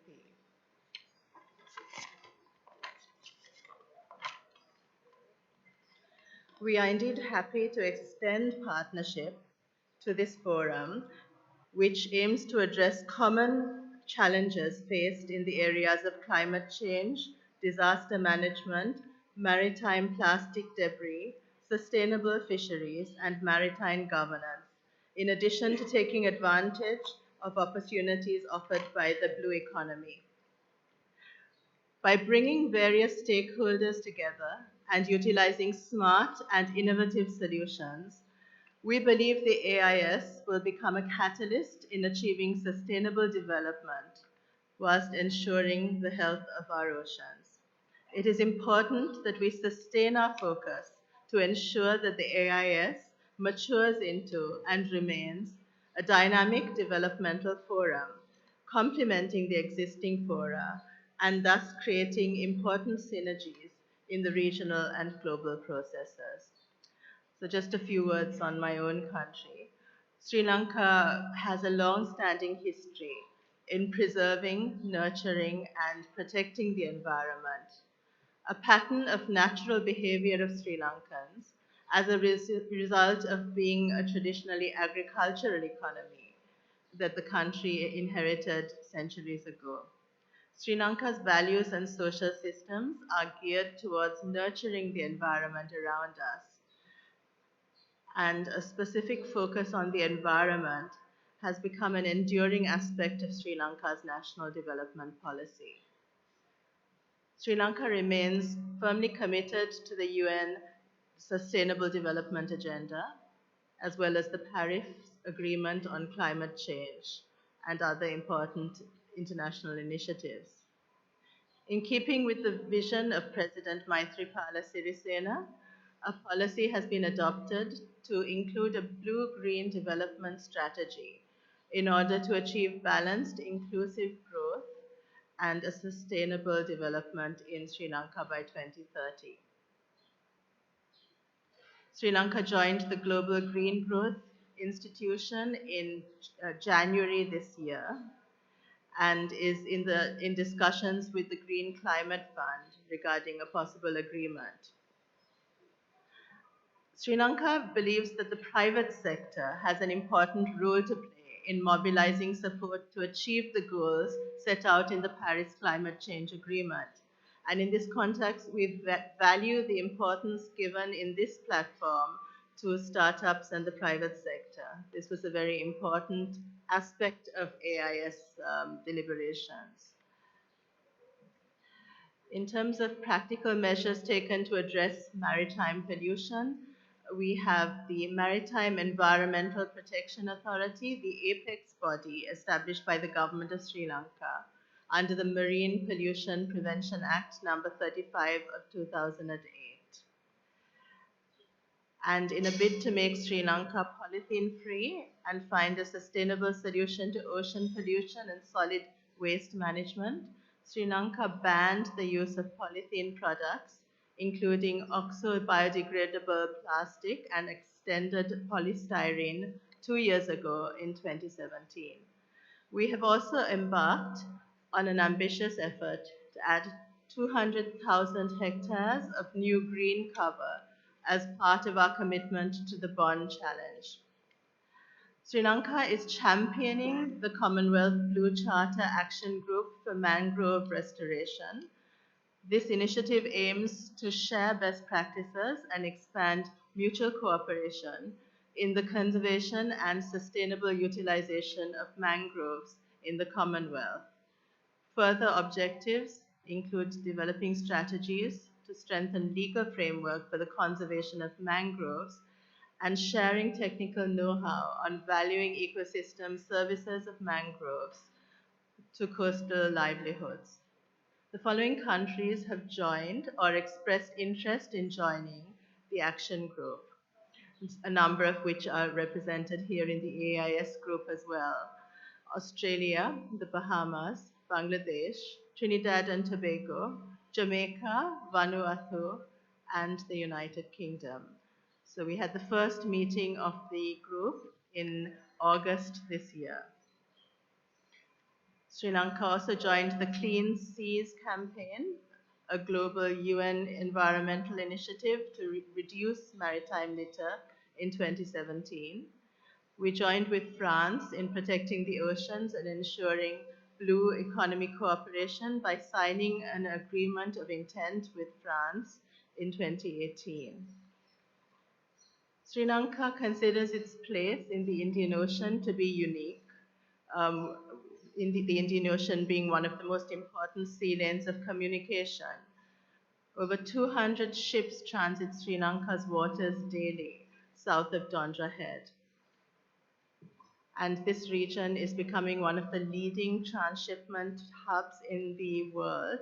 Therefore, Sri Lanka has a significant role to play in protecting those vital sea lanes of communication and ensuring safety and security of these sea routes.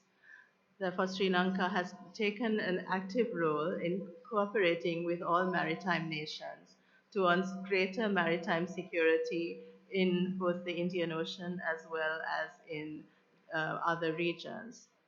And we strongly believe that UNCLOS, which was chaired by an eminent Sri Lankan diplomat for 10 years, continues to remain the core of the global ocean governance regime. We look forward to the summit, which will take place in Indonesia next year. And we look forward to playing an active role in developing this important initiative. Thank you very much. Thank you. Next speaker, Kingdom of Tonga, Mr. Sione F. Maalo Mafi, Chief Executive Officer for the Ministry of Tourism. The floor is yours.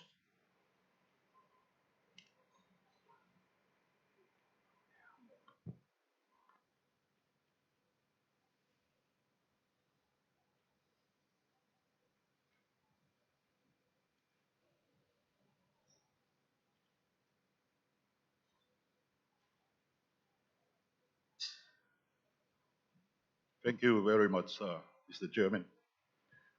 Honorable Chairman, Your Excellencies, Honorable Ministers, Head of Delegation, ladies and gentlemen.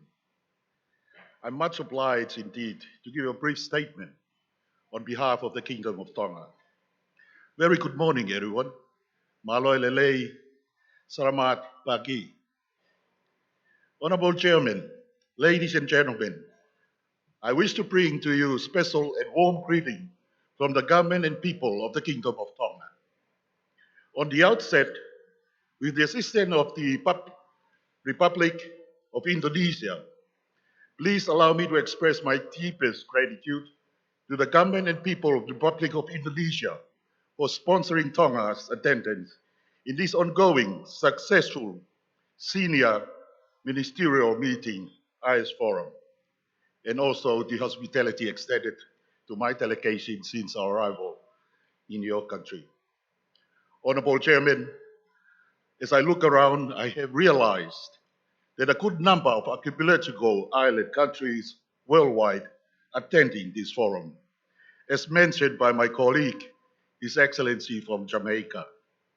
Well attended, and again, congratulations to the organizer and all members, countries, and international organizations who are here today. Honorable Chairman, the Kingdom of Tonga appreciates the work done by ISS Forum countries and IS Startup and Business Summit aim to promote smart and innovative solutions to the challenges that faced by IS Forum participating countries.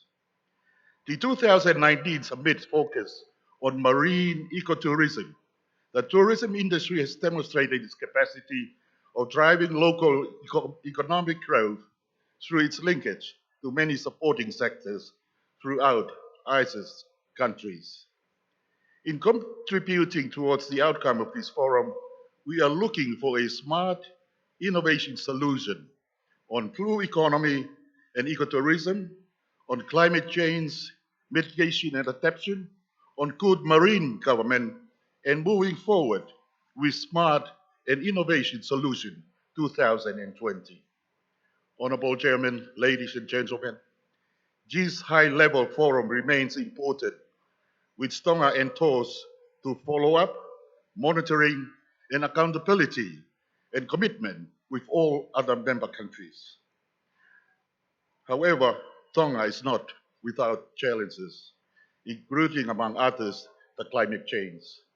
The government is addressing the issue of climate change as it continues to pose significant threats to this island state. The threat of climate change has threatened international peace and security. Sustainable development can only be realized through international peace and security. It is our common responsibility. It is our effort in building ecological civilization. So it is not limited to the benefit of the people of our part of the world, but also to the people, what we so-called the spaceship Earth. We'll continue to see a much cleaner, bluer skies, much greener mountains, and much cleaner waters, and breathing cleaner air. Honorable Chairman, we tend to realize more and more the importance of the overall balance of Earth ecological system, so that a future generation can not only enjoy the material wealth, but also looking at the stars see the green hills, smell the fragrance of flowers. This is indeed a firm affirmation today. Tonga's dedication. We show our commitments and our cooperation and continue to support all efforts by ISS Forum, and not only as a nation, but also our role that we play in the region, the Pacific region, and we are part of the global community to protect the innocent people from threats of international peace and security and climate changes to ensure nobody is left behind. Honorable Chairman, I wish all participating countries, regional international organizations, and the organizer a productive and fruitful forum today, and looking forward for a collaborative effort in monitoring and follow up the 2019 Smart Solution and Way Forward that no AIS member is left behind. Thank you very much. Balo Alpito, Terima kasih.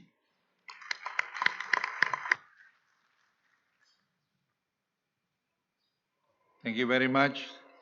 The next speaker, Democratic Republic of Madagascar, Mr. Revelaman Natasawa Adiana Risoa Tanteli, Director General for Ocean Governance, Minister of Fishery Resources. The floor is yours.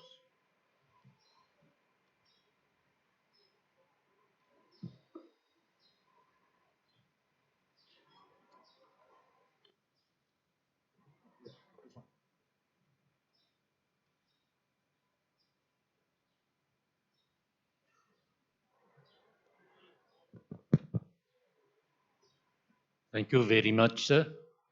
Chair, Excellency, Minister, ladies and gentlemen, Salamat Pagi. It's a great pleasure for me to be again in Indonesia and especially in Manado as well. Madagascar is the third biggest island in the world with its 5,000 kilometers of coast in the east of Africa. 10 months ago, we got a new president, Sir Henri Rajoel. He is striving to bring innovation, and he promised that in 2 years we will no more import food from abroad. We have a lot to learn and hope to have sustainable fisheries and aquaculture. We appreciate the way the AAS Forum is fighting against climate change and plastic debris, and hope that AAS will bring new development to all of archipelagic and island in the world. As I have my flight early in the afternoon, I have to leave now, but I wish that you have a good afternoon and for all, and salama sore. Thank you. The next speaker is the Republic of Fiji. The floor is yours.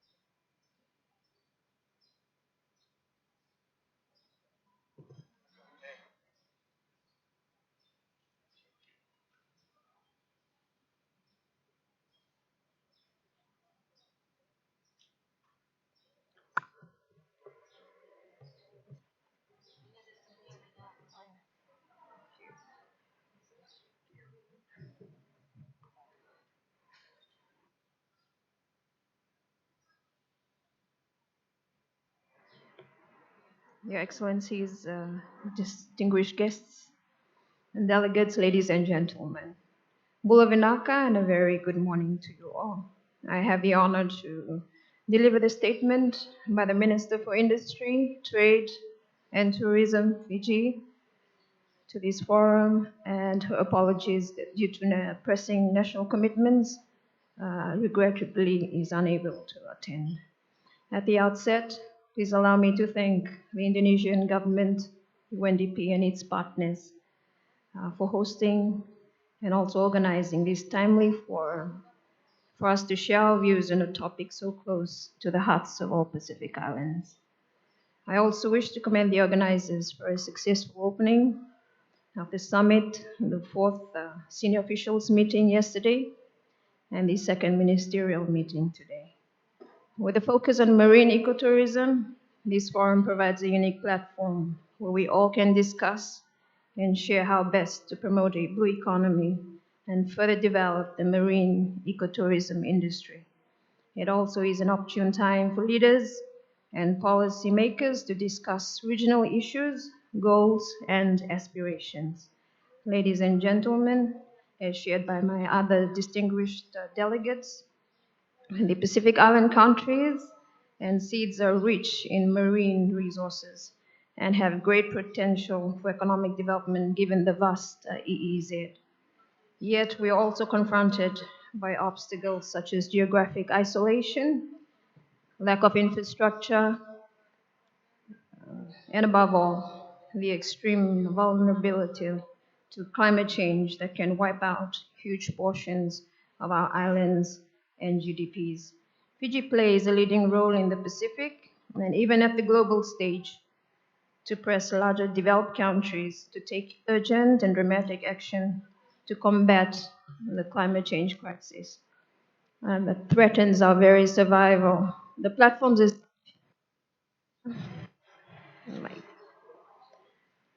Platforms as such provide the opportunity to discuss innovative solutions to improve our management of resources of which we steward. An inclusive stewardship approach amongst all stakeholders, from government to the grassroots communities, to collectively protect Mother Planet and our lives.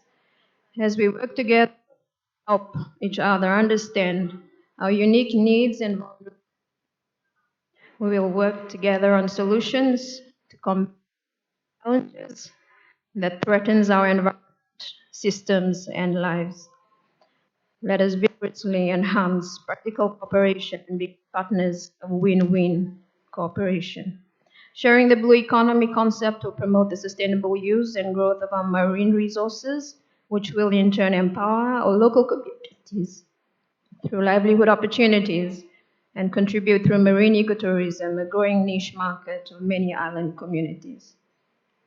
Ladies and gentlemen, economic integration and regional cooperation are necessary approaches for Pacific Island countries to collectively step up our efforts to enhance the regional connectivity through infrastructure development and more people-to-people exchanges. For Fiji and the Pacific Island countries, the tourism industry is increasingly becoming the main source of foreign exchange and contributes hugely to the generation of employment and gross domestic product. Therefore, it is hugely important that we protect and sustainably develop our natural resources of which the tourism industry relies on. These are what our visitors come to see, what they come to feel and experience. Our crystal clear waters, known for the Pacific Islands and I'm sure the other AIS forum countries as well, the pristine beaches and our breathtaking landscapes. Our people live and thrive on these very resources and are able to provide the best hospitality and customer service, which keeps our tourism flourishing. Tourism remains an important and crucial growth sector, not only in Fiji, but in the Pacific Island countries as well. Its benefits are widespread and all-inclusive, especially for the growth of the rural and grassroots communities through our micro, small, and medium enterprises. Ladies and gentlemen, the Fijian government and its industry stakeholders are taking serious steps to protect our blue economy through the adoption of new and revised environmental laws and best practices For example, all investment projects, including the construction of hotels and resorts, are subject to the test of an environment impact assessment. We also have our national climate change policy, a green growth framework, and currently drafting our ocean policy. Many resorts in Fiji have also taken initiatives to protect marine biosecurity, such as the coral planting, release of endangered turtles following their breeding, the protection of giant clams, mangrove planting, and many more. Excellencies, ladies and gentlemen, while we acknowledge the importance of national efforts to safeguard our fragile ecosystems in order to ensure that marine ecotourism can flourish in a sustainable manner, it is also important that the international community join hands with national governments and their people to realize the noble sustainable development goals that include the protection of our oceans for the sake of children and future generations. I encourage all governments to take bold formative steps which are urgently needed to shift the world onto a sustainable and resilient path forward. Before I conclude, I wish to personally thank the Indonesian government and its people for the hospitality to the Fijian delegation since our arrival in this beautiful city of Manado. Vinaka Bakalevu, and thank you all. Thank you. The next speaker is Republic of Indonesia, His Excellency Febrian Alpianto Rudiat, Director General for Multilateral, Ministry of Foreign Affairs. The floor is yours.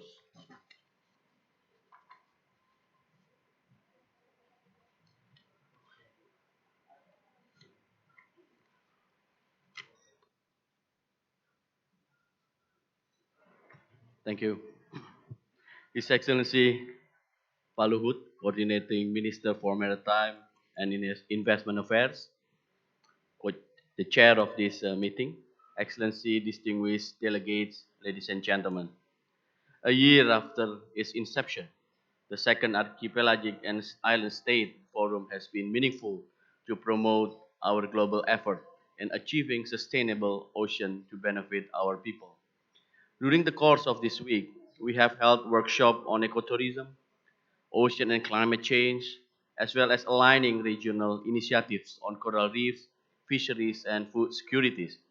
We also look at opportunities in developing digital entrepreneurship and social impact surrounding the blue economy, particularly involving youth. This discussion cover a wide range of issues, but among them, we can find common solution to the challenges facing our archipelagos and island states, such as, among others, unsustainable fishing, susceptibility to natural disaster, high vulnerability of climate change, especially sea level rise and warming of the seas, and last but not least, marine pollution, including plastic debris. Mr. Chairman, not only the biodiversity, marine habitat and species, our population also depend on the ocean for food security and as the Earth's climate regulator. The solution to its many problems do not lie in the responsibility of one sole country, but to all of us. In addressing these challenges, we believe that more cooperation and connectivity among archipelagic and island states at the regional and global level is still very much needed. Indonesia offers the AIS Forum as a collaborative platform in the areas of climate change mitigation, adaptation and disaster management, economic challenges and opportunities in the blue economy and ecotourism, marine plastic debris, and good maritime governance. And at the same time, AIS also aims to be a platform and a marketplace for smart and innovative solutions, among others by establishing a network for business or startup and implementing innovative financial solutions for SDGs development project, specifically in the context of achieving SDGs Goal 14, Life Below Water. In the last 2 years of AIS, indeed, we have learned that building a sustainable blue economy requires an integrated, balanced, and holistic approach. In this respect, the key determinant of achieving success in building a sustainable ocean economy will be leaving no one behind. Excellencies, ladies and gentlemen, before concluding my remarks, I would like to reiterate once again our appreciation for the countries actively participating in this important meeting. And with your permission, Mr. Chairman, I would like to invite Ambassador Sarundayang to add on the issue of connectivity. Ambassador Sarundayang is a former governor of North Sulawesi and now currently serves as our ambassador to Philippines. You have the floor, Ambassador. Thank you, Mr. Chairman, for the agree for chance for me. Good morning. First of all, I would like to extend my appreciation to Coordinating Minister for Maritime and Investment of Indonesia, Your Excellency Bapak Luhut Binsar Panjaitan, for setting up this very important event, and also Representative Governor of North Sulawesi, honorable ministers and head of delegates, excellencies, distinguished participants, ladies and gentlemen. Please allow me to address you a very important issue which a common challenge to archipelagic and island states. It is about connectivity. Other important matters as well have been discussed. Connectivity is very important for economic growth, especially for the archipelagic and island states. Transportation not only provide physically access for the resources, but also enable producers to take advantage of opportunities in domestic and foreign market. In many areas of archipelagic Southeast Asia, we rely on sea or river transport to access local urban centers. This because of poor roads and non-existent rails communication. Sea or river transport is required to access local urban centers. Since poverty and isolation are closely correlated, improved connectivity is a necessary condition for poverty alleviation. World Bank experience with rural highway in Africa and South Asia has shown that the provision of basic access through all water roads contribution to the production of poverty in rural areas, especially when combined with the program for social economic development. Connectivity has direct impact on poverty where improvement in transport or communication create additional income and employment. In example of Indonesia effort in connectivity such as on April 30, 2016, President Joko Widodo and President Rodrigo Duterte launched the roll off, we call RORO, Road Manado, Davao General Santos, Bitum, because the increasing of trade value both of countries. Honorable Governor of North Sulawesi, Mr. Oledono Kambe, attended and took an important role of this program. The second, on September last month, 2019, Indonesia and Philippines have reopened air linkage Manado Davao. This air linkage problem 30 years stopped. This road will support the economic development of southern Philippines and eastern part of Indonesia through trade and tourism, serviced twice a week by Garuda Indonesia and Indonesian Airlines Company. At least, Mr. Chairman, 17 provinces in eastern Indonesia that will be interact with most of the major cities in Mindanao and will gain the benefit of the economic development. And Honorable Ambassador of Excellency and Ambassador of the Philippines, Indonesia, Mr. Lee Hyong Wei, welcome to join the revival flight. And then in these wonderful opportunities, I would like to thanks to the Representative Republic of Palau and Republic of Marshall Islands, because the two countries did this our accreditation countries, coordinating by the Ambassador Indonesia in Manila, Philippines. Thank you very much, Chairman.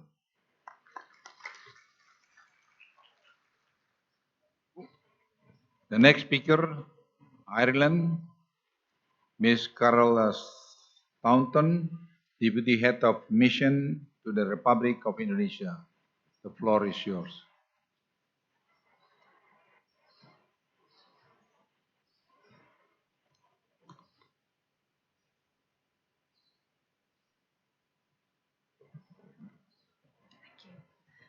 Selamat pagi kalian semua. On behalf of the Government of Ireland, I would like to express my own thanks to you parliamentary, to the UNDP colleagues, to the AIS Secretariat for a successful event, but not forgetting the army of volunteers you have here, without whose efforts it would not have happened this week. Ireland is delighted to have taken part for the first time in the AIS Forum this week, and we are very much looking forward to seeing the development of the work of the Forum and the Secretariat, and to see how we might play a role with the new colleagues and friends met and made this week. As a small island state in a colder part of the world, we know too well the importance of the blue economy, and in particular tourism in all its forms and varieties, to the development of Ireland in terms of economics and in terms of the social impact it has. However, we are also learning the harsh lessons now of the importance of maintaining this development in a fair, conscientious, and sustainable way. And so we are glad to have another platform to discuss these issues with all of you here. We truly believe in the power of multilateralism.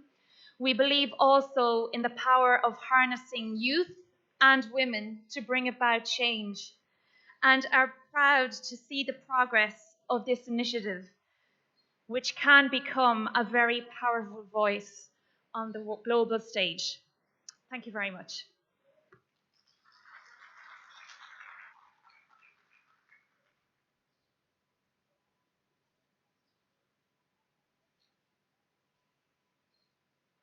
Japan, Honorable Mr. Masaki Tani, Consul General.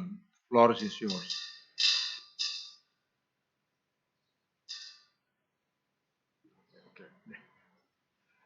Mr. Chair, His Excellency Bapak Luhut Bin Sarbansyaitan, and Co-Chair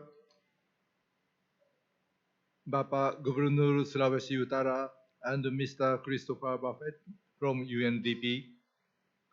To begin with, on behalf of the Japanese delegation, I express my deepest gratitude for the government of the Republic of Indonesia, as well as UNDP, for organizing this important meeting. Let me take this opportunity to express our congratulations to His Excellency Bapak Luhut for your appointment as Coordinating Minister for Maritime and Investment Affairs. Japan appreciates the establishment and active contribution of the AIS Secretariat for the past year, and welcome the first Startup and Business Summit. We highly appreciate this development as it is in line with the AIS Forum's purpose of exchanging knowledge and finding innovative solutions. We recognize that innovative business services is a major trend of solution to our social challenges.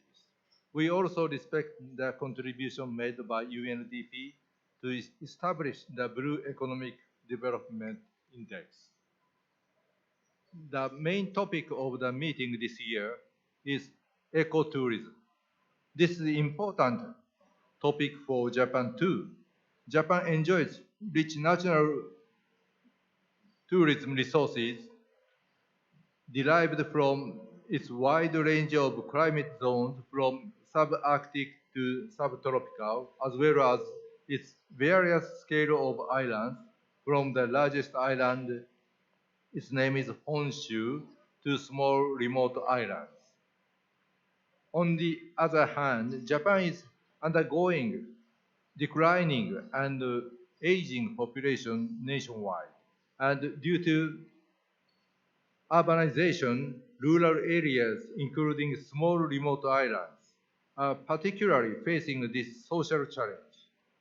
One of our tasks here is whether our efforts to increase inbound tourism can benefit such rural areas to revitalize the local economy.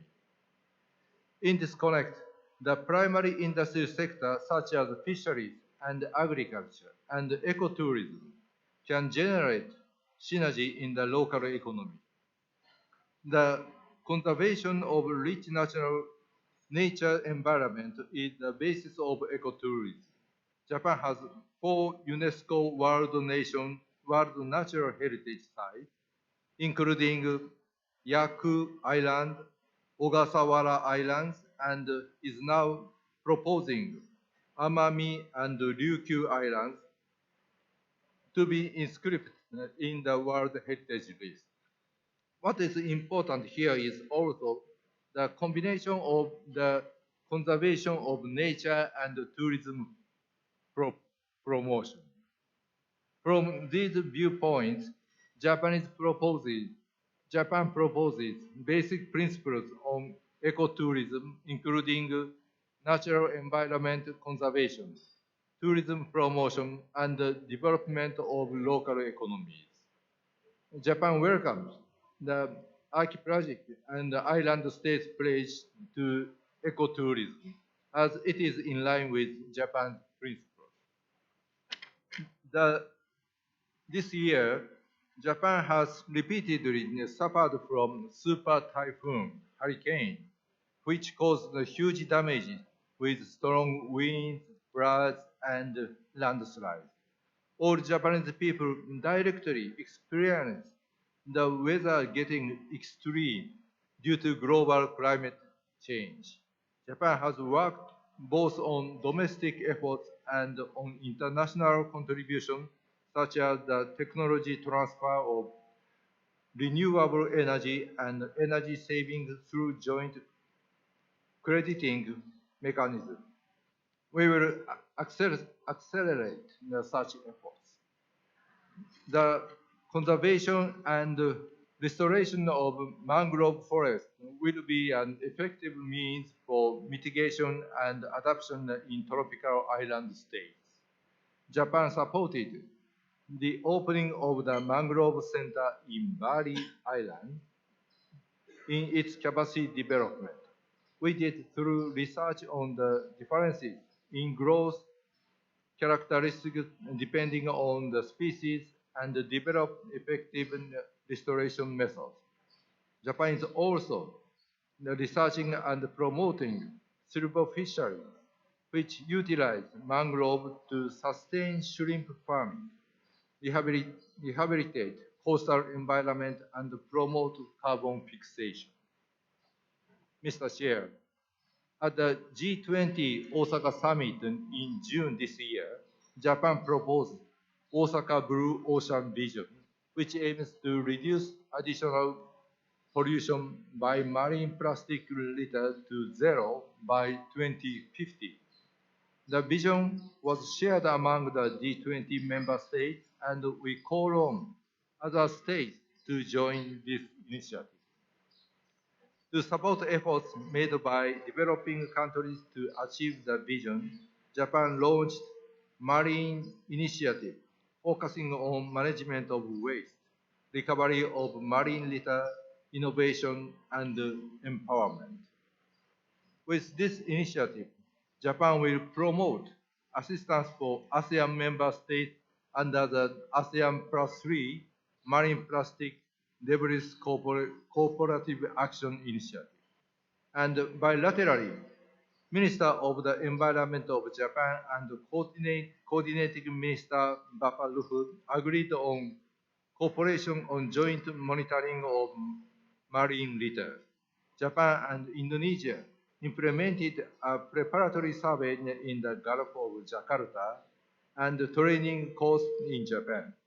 Japan will also establish the Regional Knowledge Center on Marine Plastic Debris, which will provide training for 10,000 officers engaging in waste management worldwide by 2025. We are also working on introducing quality infrastructure such as recycling facilities and waste-to-energy plants. Let me introduce an example of business-based innovation, development of a small incineration facility that can be used in remote islands. A small incinerator was developed to process marine litter on the coast in Okinawa, which consists of many small islands. This is innovative because of the easiness of introduction and operation, as well as the ability to process waste even when it contains salt. It usually damages the equipment. It has been already introduced in beautiful island Bali. Japan advocates a free and open Indo-Pacific. For sustainable maritime development, it is important that fair and transparent activities are ensured under the rule of law. Japan welcomes that good maritime governance remains to be the major agenda in this forum. Even in the seas near Japan, IUU fishing and other illegal activities remain with changing their forms, and effective countermeasures are urgently needed. Japan will continue its cooperation to strengthen maritime surveillance capacities of maritime nations. Let me conclude my remarks by expressing our expectation to the AIS Forum as a platform to exchange knowledge and find innovative solutions among our friends, Archipelagic and island states. Thank you so much. Thank you. The next speaker, Republic of Mr. Darati Kwang, Deputy Chairman for the Tourism Authority of Kiribati, Board of Directors. The floor is yours.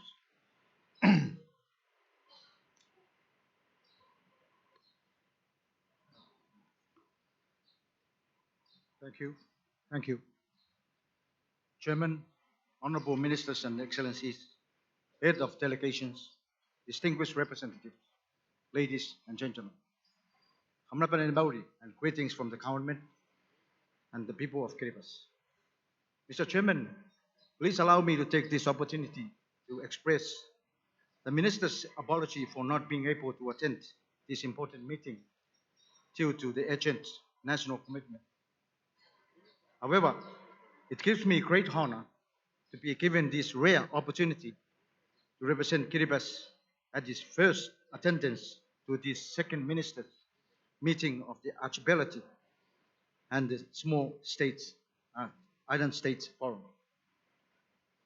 I would also like to take the opportunity to express our profound appreciations to the warm welcome accorded to Kiribati delegation since our arrival, not forgetting the outstanding arrangements from the organizers, the commitment from the liaison officers, and the other supporting staff in making our stay in beautiful city Manado a pleasant and truly a memorable one. Mr. Chair, Kiribati is in great support of sustainable development measures and sees great value in prioritizing sustainable tourism and sustainable fisheries initiatives to provide the wealth, health, and the secure nation for its people as part of its Kiribati 20-year vision from 2016 to 2036. In its effort to support the blue economy, Kiribati has embarked on conservation, one of the largest, deepest marine protected area in the Phoenix Group, known as Phoenix Islands Protected Area, PIPA. It has been taken as an example of good maritime governance and discussed at these meetings. Being under the UNESCO World Heritage Site and close breeding ground for tuna species, it's not only demonstrate Kiriba's commitment to conservation efforts and protecting of marine environment and biodiversity, but it also creates the opportunity for ecotourism development that can aid in achieving the country's development aspiration. However, we cannot ignore the fact that global challenges prevail and Kiribati is considered most vulnerable in terms of climate change, pollution, and disasters that hampers development goals to be achieved. And these have no doubt been the main highlights of discussion in these AIS meetings. We also understand that we cannot fight these challenges alone, as it requires concerted effort, partnership, as well as regional and international cooperation. I therefore applaud the meeting outcomes as we have learned best practices from different organizations, learn from each other on challenges and opportunities, and equally important are the startup innovations. This definitely provides a platform that can guide our tourism planning efforts and provide the enabling environment and investment facilitation for safety, security, and sustainable development of our tourism industries. Mr. Chair, Kiribati affirmed its commitment to continue its engagement and support to the AIS Secretariat and its programs and collaborate with fellow AIS countries towards a common goal in achieving development aspiration. Kiribati also support the way forward put across the discussion table today by supporting the Blue Economy Development Index and AIS Ecotourism Pledge to ecotourism and microfinances that will support community tourism development and looks forward to implementation of this initiative through cooperation with AIS Secretariat. In conclusion, I would like to reiterate a sincere gratitude once again to the people of Manado, to our gracious host, the people and the government of Indonesia for their warm hospitality and for providing the platform where different stakeholders from various AIS countries can come together to discuss solutions and way forward to our countries. May the Kiribati traditional blessing of the Maori health, the royal peace, and the Tabomo prosperity be with us all, always. Kambasanrapa, and thank you very much. Thank you very much. The next speaker, Republic of the Marshall Islands, Mr. Lene Aikuij, Business Counselor, Development Center. Floor is yours.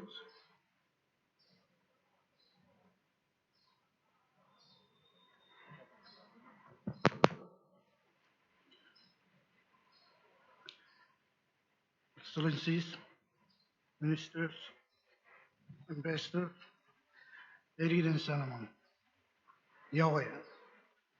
Good morning. On behalf of my Minister of Research and Development and the people of the Republic of Marshall Islands, I would like to express our appreciation to the government and people of Manado and UNDP for this wonderful forum. From this meeting yesterday, I learned a lot from the IS Forum and other participant representatives. My country has faced this issue that we have discussed yesterday, like climate change is one of the biggest issue in my country. Tourism, right now we're still developing our 5-year plan tourism. Blue economic development, marine marine plastic debris, and also small business startup. Small business startup, we are now encouraging young generation to start their own business. And by gaining all this knowledge from this forum, it will be resolve all these issues in my country. To conclude, I just want to thanks again the people and government of Manado, AIS Forum, UNDP, and coordinating committee for this event. Komol Dada, thank you very much. Thank you for your remarks. Next is Republic of Palau, Mr. Kevin Masibelu, Director of Bureau of Transport Tourism. The floor is yours. Thank you, Chair. Excellencies, delegates, ladies and gentlemen, it's an honor to be here. Before I begin, I'd like to acknowledge the Indonesian ambassador to the Philippines with concurrent accreditation to the Marshall Islands and Palau. Thank you. I would also like to acknowledge His Excellency Consul General Mr. Masaki Tani for the continued collaboration for the development of ecotourism as well as solid waste management. Thank you, sir.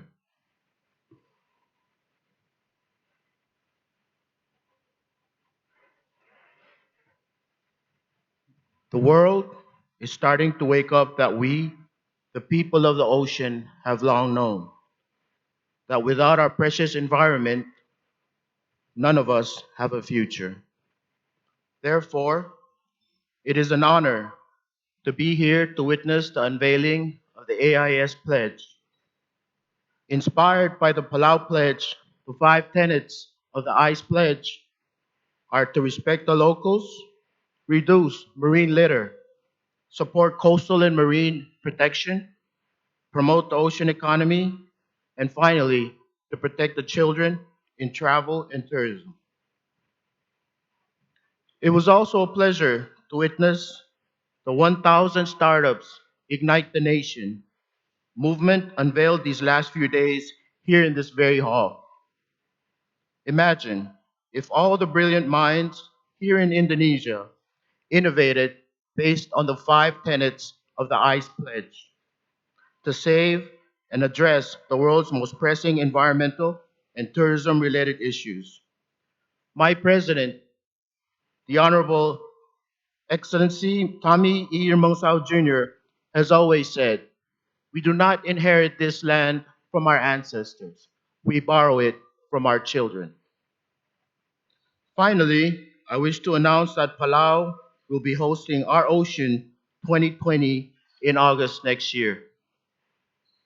We wish to see how the Blue Economy Development Index and other innovations unveiled here, along with Phase 2 of the Palau Pledge, the Green Business Certification Program, work together to make businesses in the tourism sector green, certified, and sustainable. Finally, Mr. Chairman, I want to acknowledge the hardworking men and women that have tirelessly worked to make this forum a success. The people of Manado, indeed, are kind, authentic, and welcoming. It has been a pleasure to be welcomed, and I look forward to the continued participation of Palau to the Archipelagic Island States Forum. Thank you.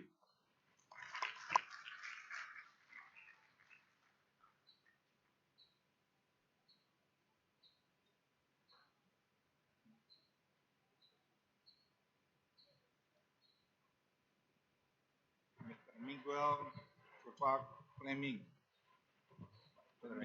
The Saint Kitts and Nevis, Mr. Miguel Sefaug Fleming. The floor is yours.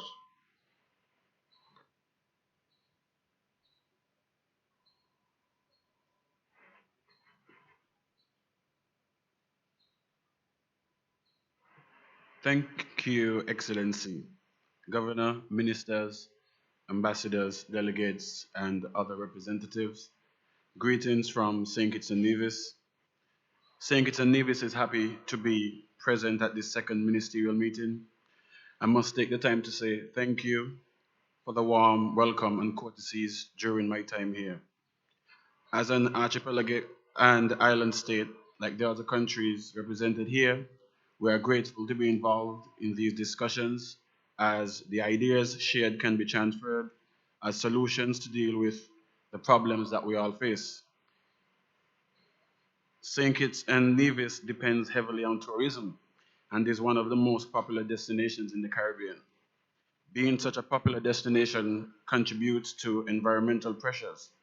St. Kitts and Nevis is going to learn from Indonesia and involve our youth in helping to solve some of our problems. Therefore, St. Kitts and Nevis will continue to work closely with AIS for the benefit of all. Thank you.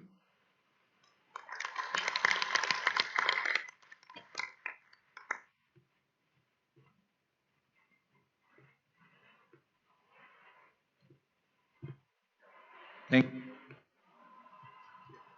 uh, next next speaker, Independent State of Samau, Ms. Temukisa Luaipol Paumuina, Center Planning and Development Officer Samau Tourism Authority. The floor is yours.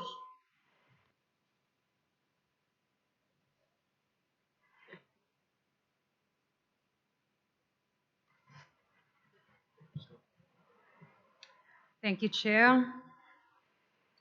Excellency and participants, Talfalava, and good morning from Samoa. It's an honor to represent my beautiful island of Samoa. And first, I would like to express my deepest gratitude to the government of Indonesia, UNDP, and organizers of this event for their continued hospitality and for this successful event. I believe this forum has brought all participating countries together in their collective fight against climate change, plastic pollution, and other challenges.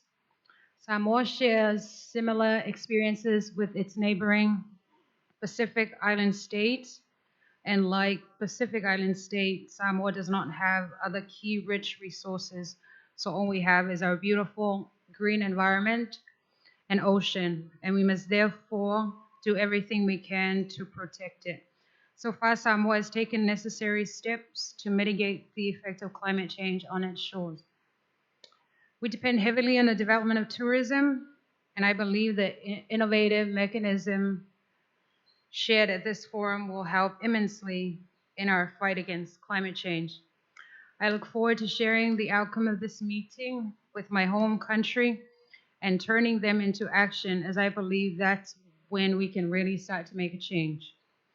I conclude by again expressing my deep thanks to the government of Indonesia and all participating countries here today for sharing your knowledge and experience. May you all have a safe flight back to your home country. And since we're a few weeks away from December, I wish to wish you all an early Merry Christmas and a Happy New Year. Thank you.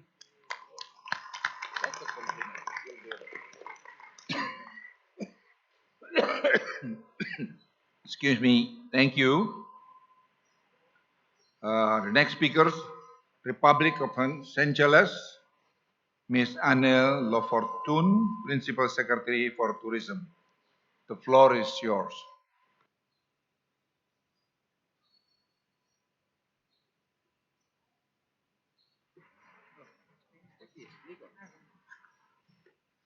Excellency Chair, this is not Miss Anna Fortune. Maybe I have to update a little. She cannot make it. I'm the special envoy of the President of Seychelles for ASEAN country, Nico Barito. Excellency Chair, Coordinating Minister of Marine Affairs, Excellency UNDP Country Director, Excellency Governor of North Sulawesi, represented by Pak Riki, Honorable Minister, distinguished guests, ladies and gentlemen. Firstly, I would like to thank the government Indonesia for inviting us here, and of course, as usual, the hospitality accorded by North Sulawesi government. which is of no doubt. This is not my first visit to North Sulawesi and will always be here. We have an ongoing program on tourism on small islands with North Sulawesi, I believe. Being a small island nation in the Indian Oceans, Seychelles have 1.34 million square miles of ocean territory, meaning 99.9% of our 115 island nations consist of water. We are an ocean state. Given this, we understand that ocean has a true importance and consider ourselves large oceanic nations with a comprehensive blue economy approach based on the sustainable use of its large ocean territory. Excellencies, ladies and gentlemen, Seychelles has moved away from official development assistance, which is declining globally and which we are told we are no longer eligible anyway because we have been upgraded from developing country to developed country with our high GDP.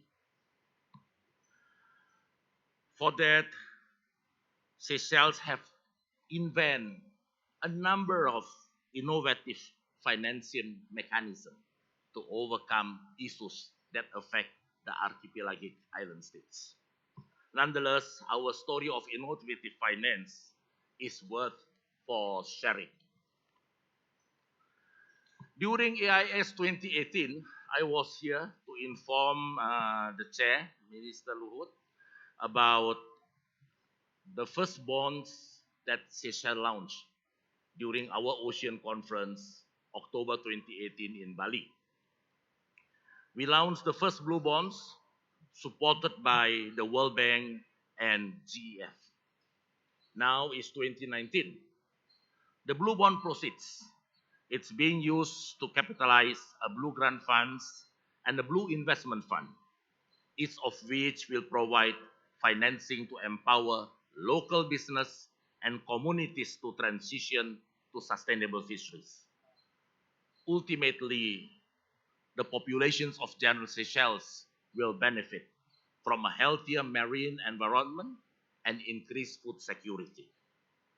The blue bond is aligned with the country's higher level objectives for the sector and poverty reduction. Definitely, the blue bonds that we issue will strengthen Seychelles' resilience to the impact of climate change. This will be made possible with the expansion of marine protected areas network and the promotion of sustainable fisheries through proper control and management as project ecosystems adaptation approach. Blue bond also have helped Seychelles to diversify its economy, to reduce its vulnerability to climate change by adopting climate smart ocean economies. Seychelles raised the climate ambition to be a leader in ocean climate action through ecosystem-based adaptations or nature-based solutions to climate change. We are honored to say that Seychelles is the first country to use capital markets to raise funds for sustainable use of marine resources. And these are some of the best experience that we have enhanced that we are delighted and happy to share with many small island development states and archipelagic island states. Today, in the small island states and the archipelagic island states forum, we have to see the importance that small island states can be categorized as emerging markets, frontier markets. It can be a new economy strategy. And that is what I believe coordinating minister have been enhancing and pushing forward the startups and all this innovative mechanism. In the case of Seychelles, blue economy has been adopted as an overarching development strategy. Seychelles' blue economy principle has a strong focus on investment. It's about capital gains. And most prominently, for the environmental and social governments that would improve livelihoods. Seychelles always play an active role, being a small island in the Indian Oceans with a high income per capita, being a destination of up-end tourism with a very good connectivity today. We have about 17 flights that go to Seychelles, all are wide body planes, so there is not a big problems to go to Seychelles. Under this, we are sharing what we do as a service hub, our international business, our capacity to develop small islands, sharing our best practice in planning, sharing our branded image, and we have been working with small islands in Indonesia.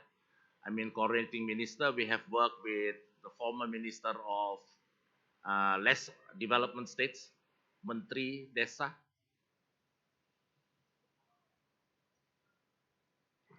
more small island community to upgrade the economy. We are very interested with AIS concept in the pledge for ecotourism partnership, combating marine debris, and the startup that we open our hands, join hands with Indonesia, with other archipelagic states, and avail ourselves as the hub of AIS for Africa. In closing, I would like to compliment again the government of Indonesia, AIS, and all the delegates, and we are committed to look forward for a realistic and productive outcome of this forum. Many thanks. Thank you. Next, United Kingdom, Mr. David Lurman, Head of Sustainable Development.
Semoga sukses.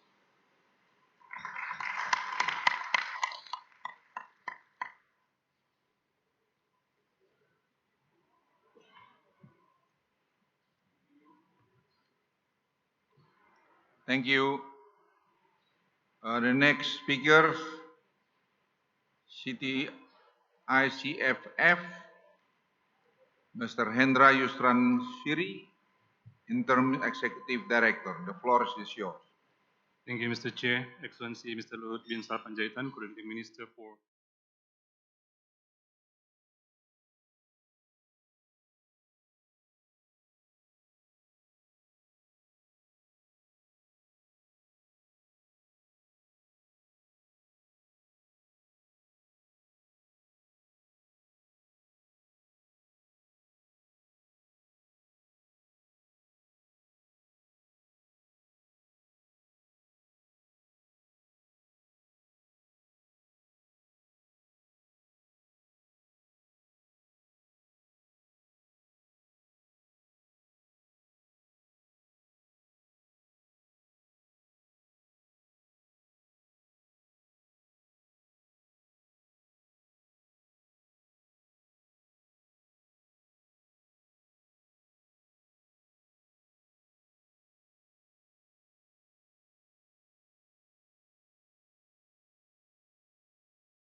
security, climate change, and marine biodiversity.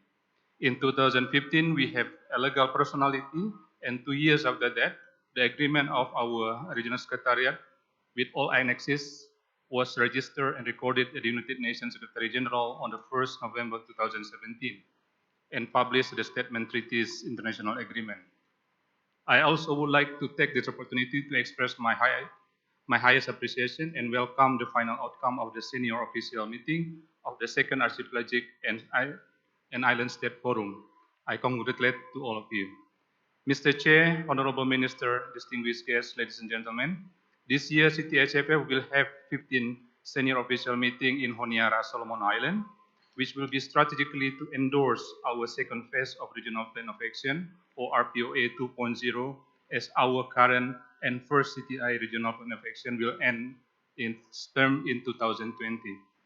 We will have endorsement and new management as well of the CTI Regional Secretariat. As we adopt the regional basis of our directorship, the new executive director will be from Malaysia. During its first 10 period, RPOA has brought regional efforts to safeguard the region marine and coastal biological resources. Member countries of the CTSFF, together with its strategic and developing partners, as well as multi-stakeholder, both domestic and international, have brought efforts to strengthen the management of seascape, promoting ecosystem approach to fisheries management, improving effective management of marine protected areas, improving resilience to the climate change, and protecting of treated species. The new RPOA will focus on resilience of the ocean and resilience of the coastal community. It will importantly address marine debris and marine plastic litters that endangers the life of number of species in the coral triangle. It then will target critical habitat in coral reef, mudflat, mangrove forests, seagrass bed, endangered species, and fish stock. I'm sure that our focus aligns with the objective of the IS.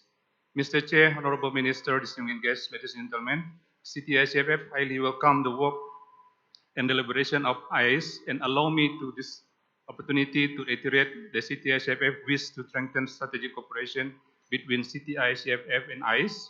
We are looking forward to having close coordination alignment, particularly in the Coral Triangle region. I wish to conclude my statement by again expressing my gratitude to be here amongst all of you and expressing our readiness to strengthen collaboration and strategic partner relation between CTI-CFF and ICE.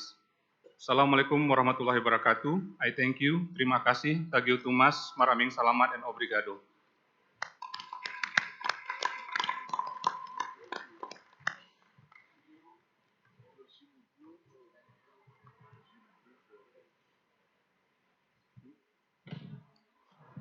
Thank you.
Continuing engagement for the benefit of our member states. I thank you, sir.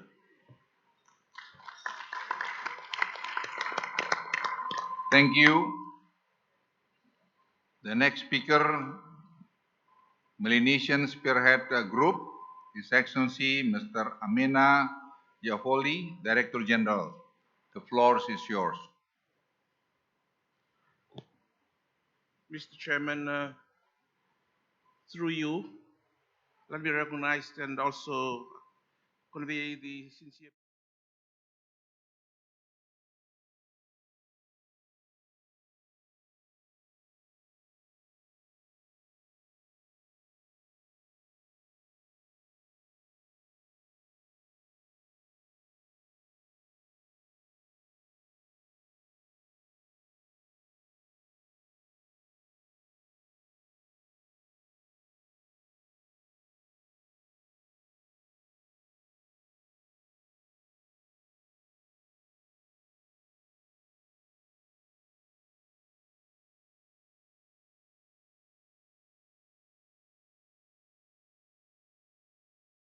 encouraging our members to pursue relevant policies that encourages the attainment of the Sustainable Development Goals 2030, which is no one left behind as its important message. Going forward, Mr. Chairman, I think it is important that the issue of governance, inclusivity, is embedded in the outcomes of this of our process going forward, because as you know, the important roles of gender, women, and young girls and children continues to be important pillars of our development aspirations going forward. The aspect of the blue economy is always important for us, as you know that, as we all know, that we are part of this archipelagic states. But it is important for us to recognize the fact that behind our aspirations are some important development global goals that we already committed ourselves into.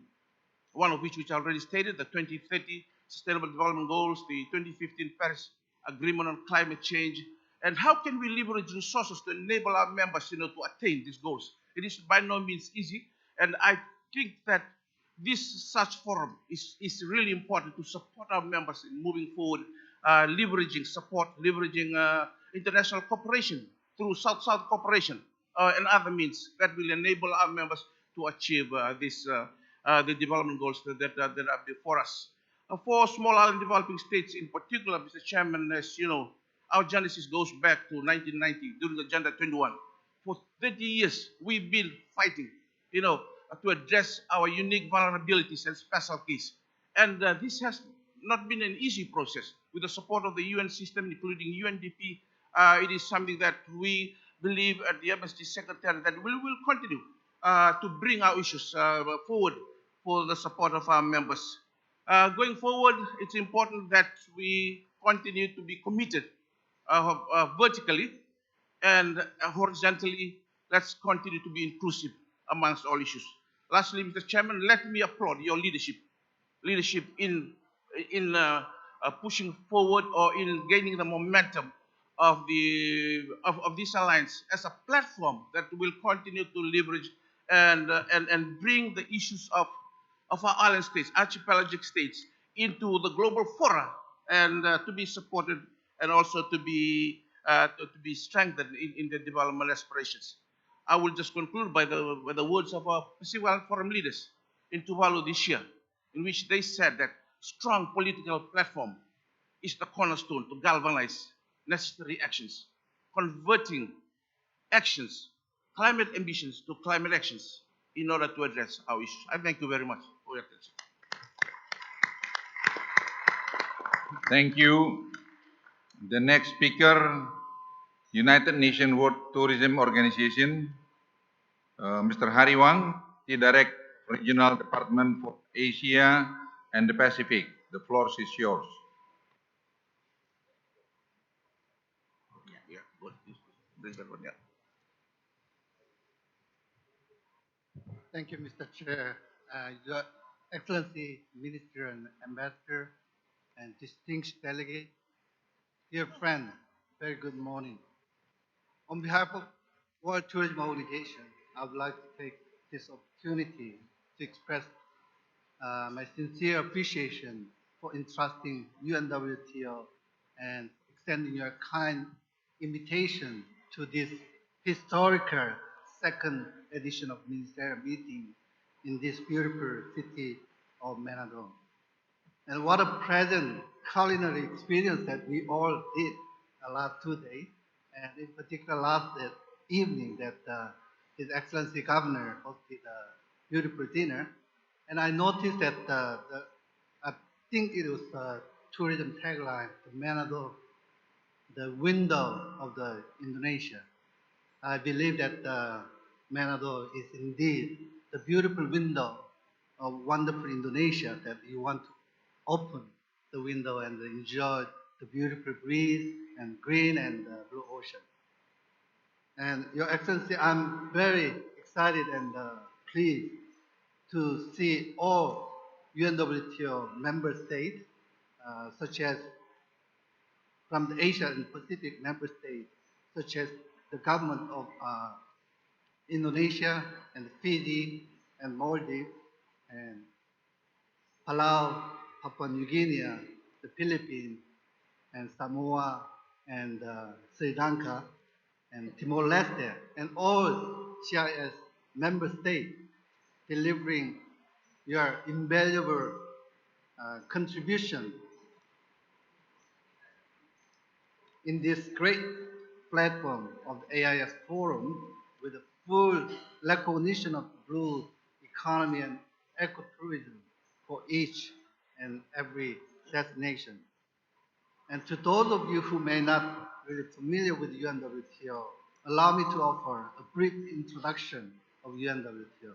And we have 159 member states and 6 associate members, and it is quite unique arrangement that UNWTO has more than 500 affiliate members representing the private sector and educational institute and university and local destination.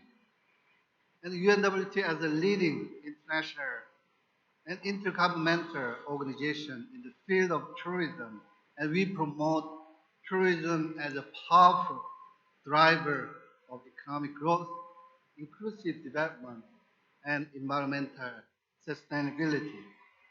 And the UNWTO offers the leadership and support to the sector in advancing the knowledge and tourism policies worldwide, which we all underline the seamless travel for all.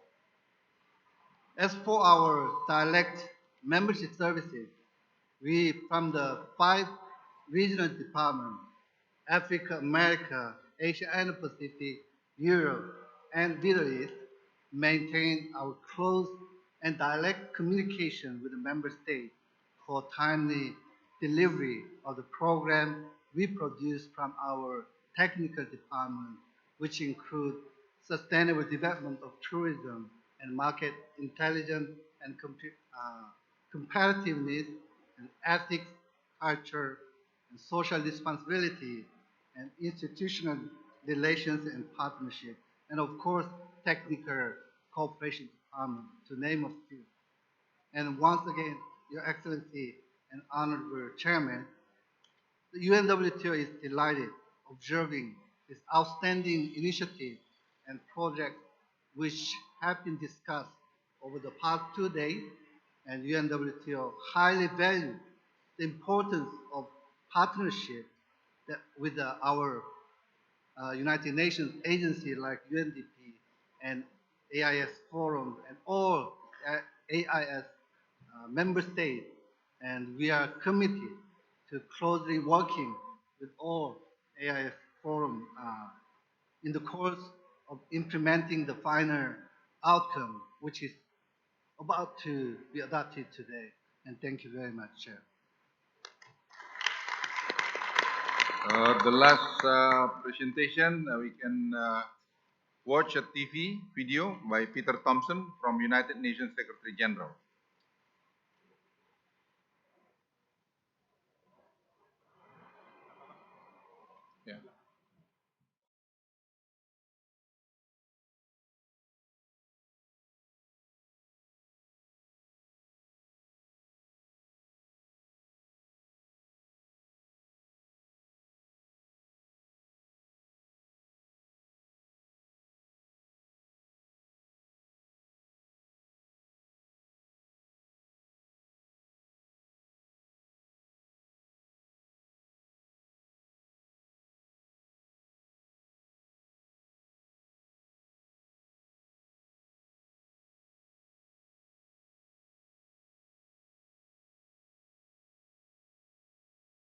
developments and work on strategies and solutions to the challenges facing us all.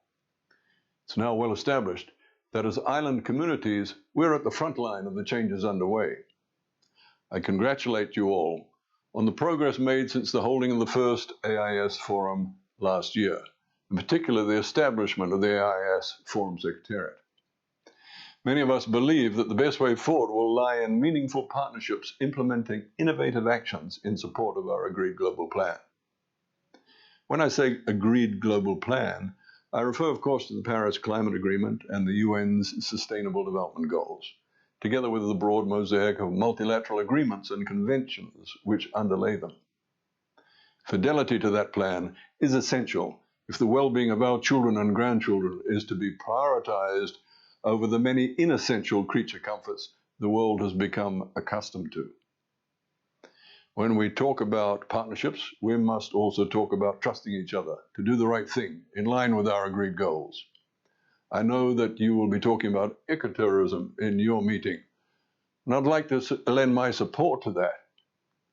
To get it right, ecotourism means a mix of partnerships between governments and local authorities, indigenous groups, philanthropies, NGOs, and of course the business sector. Excellencies, ladies and gentlemen, as you may know, my days are dedicated to the implementation of SDG 14, the goal to conserve and sustainably use the ocean's resources. It is true that the ocean's health is in decline, but when it comes to the symptoms of that decline, I firmly believe we can eradicate two of them over the next decade, namely marine pollution and fisheries depletion. Archipelagic states have much to contribute in that regard by controlling source-to-sea pollution, particularly plastics and raw sewage, and by being at the forefront of the fight against harmful fishing policies and practices, including eradication of fisheries subsidies and illegal fishing. The other three symptoms of decline, ocean acidification, deoxygenation, and warming, have one common enemy: greenhouse gases. And by now, ladies and gentlemen, we should all know where those GHG emissions are coming from. It is thus in the common interest of all life on planet Earth that we get those greenhouse gases under control by making the move to renewable energy without further delay in order to achieve net zero carbon emissions globally by 2050. Excellencies, ladies and gentlemen, thank you for the privilege of addressing your gathering. I wish you a productive meeting. Terima kasih.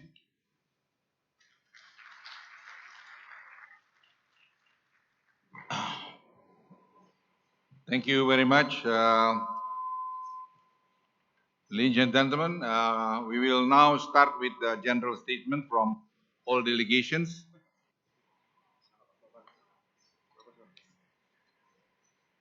Oh, sorry. Ladies and gentlemen, to start our discussion on this agenda item, I would like to invite a representative of the ICE Forum Secretariat and UNDP Indonesia to brief us on our planned programs and the first high-level meeting of heads of government or heads of state of the archipelagic and island states in 2020. Please, I give a floor.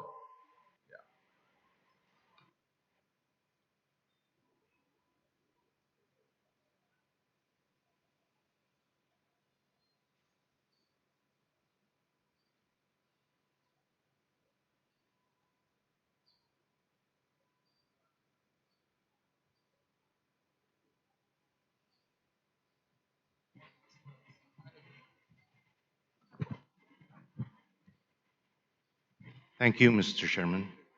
Your Excellency, Excellencies, distinguished friends, ladies and gentlemen, I would like to thank everyone on your input and kind support during this meeting and summit. Kindly allow me to present moving forward for the ICE Secretariat. Next slide. During this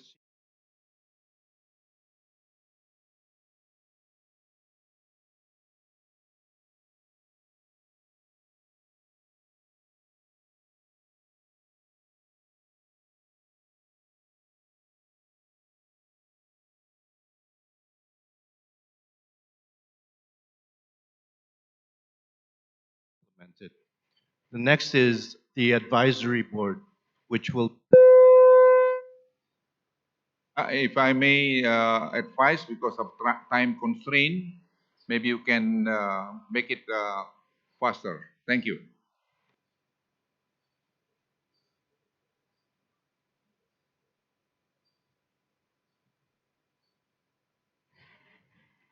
So moving forward, we will create smart and innovative solutions, develop and start with the advisory board, create collaboration groups, start the AIS startup platform, continue with blue economy and innovative financial mechanism, and also pledge to ecotourism, as well as conduct the first AIS high-level meeting in 2020.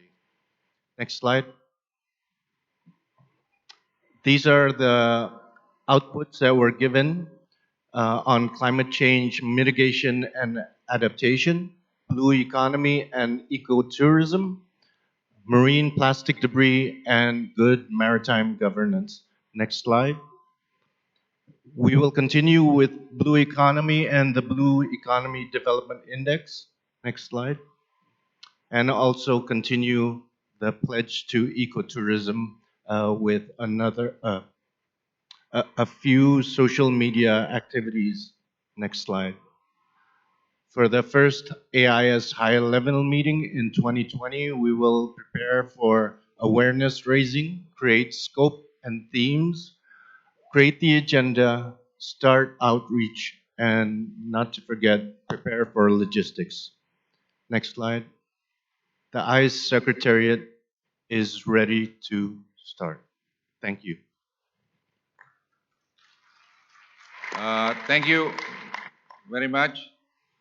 Thank you for the report. I propose we can proceed to next agenda. Before we conclude our meeting, I would like to inform you that there is an additional agenda after the closing agenda later on. We are going to witness the signing of statement of internet between UNDP, ICE Forum Secretariat, and BRI Microfinance Center, and Blue Economy and Microfinance for SMI and startups.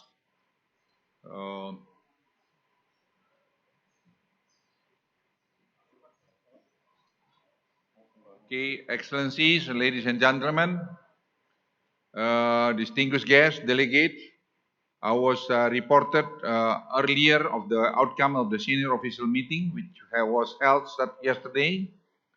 Our senior official proposed the document of the final outcome of ministerial meeting to be adopted today. I now propose we adopt the document on final outcome of the second ministerial meeting of ICE Forum. Are there any objection on this?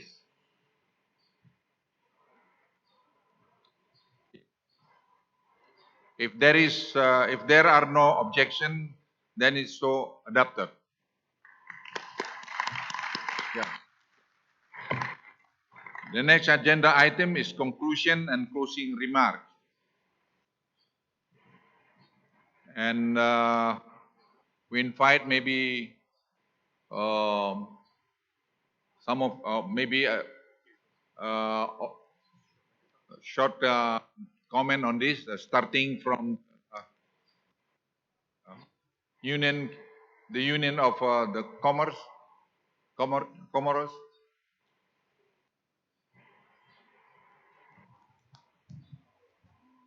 Once again, Excellencies, ladies and gentlemen, because of the time constraint, I would like to invite you to give a very short comment on this. Thank you very much.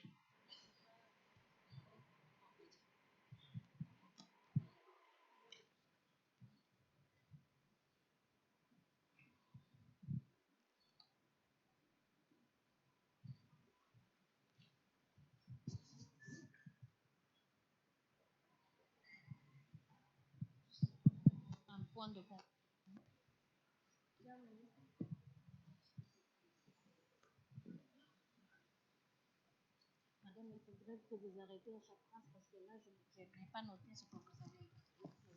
Cher ministre, ambassadeurs, chers participants et mesdames et messieurs.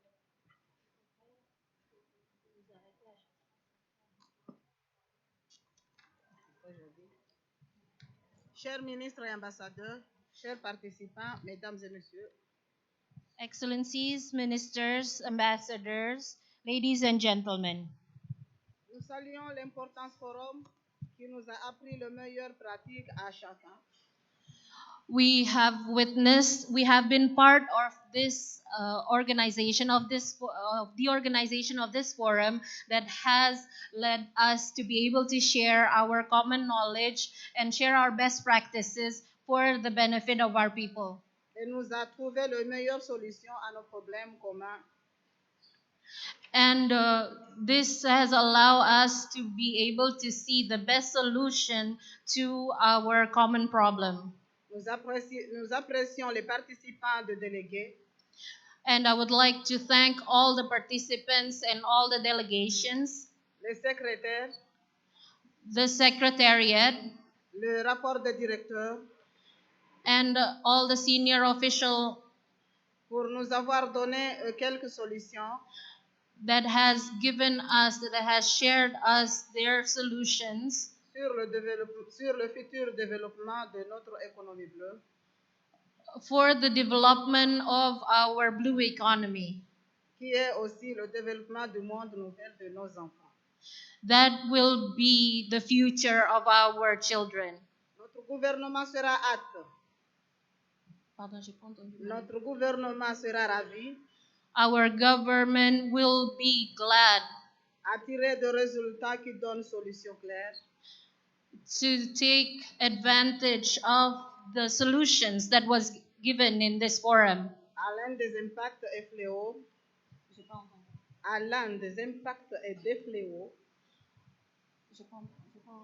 À l'un des impacts et des problèmes. To have impact to the problems qui clochent nos îles. That our islands are facing. Vive les États archipels insulaires en unité et solidarité. In the solidarity of an island state and archipelagic state. Vive le forum. I would like to salute the forum. Continuons le combat ensemble, je vous remercie. Let's continue the work together, and I thank you. Ladies and gentlemen, if I may offer you, are there any comment? If you don't, then maybe we can continue or proceed to the other agenda. Thank you. Ladies and gentlemen, we have now come to the last agenda of our meeting. Now I'd like to invite, excuse me. Yeah. After hearing all the concluding remarks, allow me to give my closing remarks. Minister, Excellencies, and distinguished guests, ladies and gentlemen, please allow me to begin my remarks by extending my gratitude and appreciation for your participation in this meeting. I am extremely excited on the outcome of our meeting this morning. I believe I will provide a solid foundation for our further cooperation and collaboration. I am delighted that today we all have witnessed ICE Forum gather our startup and business communities. We still have a long way to go, and I hope that our process will continue and we can redouble our efforts together and move faster year after year. Last year, we have committed we should be in the front row of global action to address various ocean challenges that impact our livelihood and our capacity to develop sustainably. This is why Indonesia sees the importance of establishing a forum of archipelagic and island states, a forum that will be a development platform and a platform for smart and innovative solutions. This year, we are moving forward, and I believe we want to see more collaboration and smart innovation solution in the future among ICE Forum participating countries. I can assure you again and again that Indonesia is very committed to forge a concrete cooperation among archipelagic and island states. Excellencies, ladies and gentlemen, I should express my sincere gratitude to the provincial government of North Sulawesi for all their hard work and dedication. For me personally, it's always an assignment to come to Manado, and for this event, I would like to represent everyone in thanking to the governor and all our hosts in Manado for the warm welcome and hospitality. Let me also take this opportunity to thank you to my counterpart, Pak Christopher, for his contribution in this event. I hope I will meet all of you and other fellow archipelagic and islands nations in the next ministerial meeting of ICE Forum and also ICE Forum high-level meeting that will be held next year. Let's moving forward. Finally, I wish all of you have a nice stay here in Manado. I believe after this meeting, we'll visit Likupang. Likupang is a new tourist destination that the government of Indonesia has a commitment to prepare this by end of next year. So we are working very hard round the clock to make this thing happen. So, ladies and gentlemen, I would like you also to see the thing that we are doing over there. Maybe you can give a comment, maybe you can give it as a model for your own interest in your own country. Again, I thank you to all of you for coming and visit Indonesia. And I wish everyone a nice trip back home. Therefore declare the second ministerial meeting of the Archipelagic and Island State Forum officially closed. Thank you very much. Thank you very much, Excellency Minister. Just our agenda today has just finished, but we The now main will be. question is not about the total quantity. Our focus is to remain as a prime destination, high-end consumers. We got only 1,200 islands. You got 17,000. Can you imagine the potential of Indonesia for tourism industry if you plan something like what we have?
What is the one key problem that they have to solve it?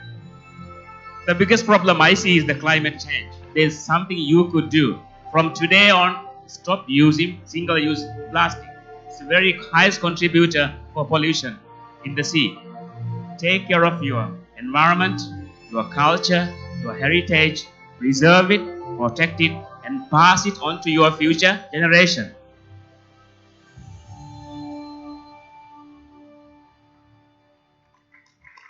That's the highlight video of the Archipelagic and Island State Forum that was held in North Sulawesi. So, ladies and gentlemen, thus our agenda today has just finished. But now we will be witness the signing of the statement of the intent between UNDP and BRI Microfinance and our Blue Economy and Microfinance. So we present you to do signing in front of us.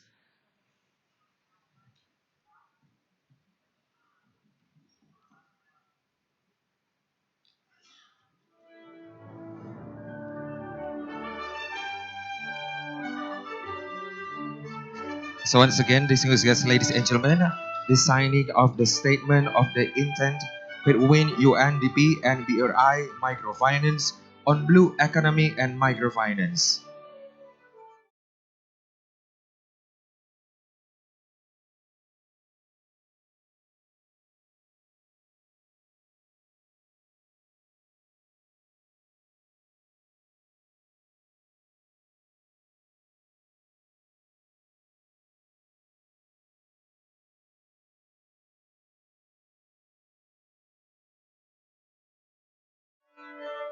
And after this, we'll be having a photo sessions together. And also, would like to invite all of the minister and the delegates.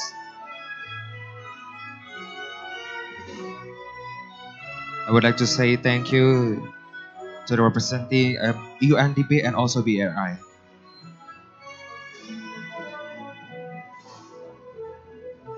Thank you so much. And I will be having a photo session. And I would like to invite to all of minister and also delegates to come forward. We're on stage before we are going to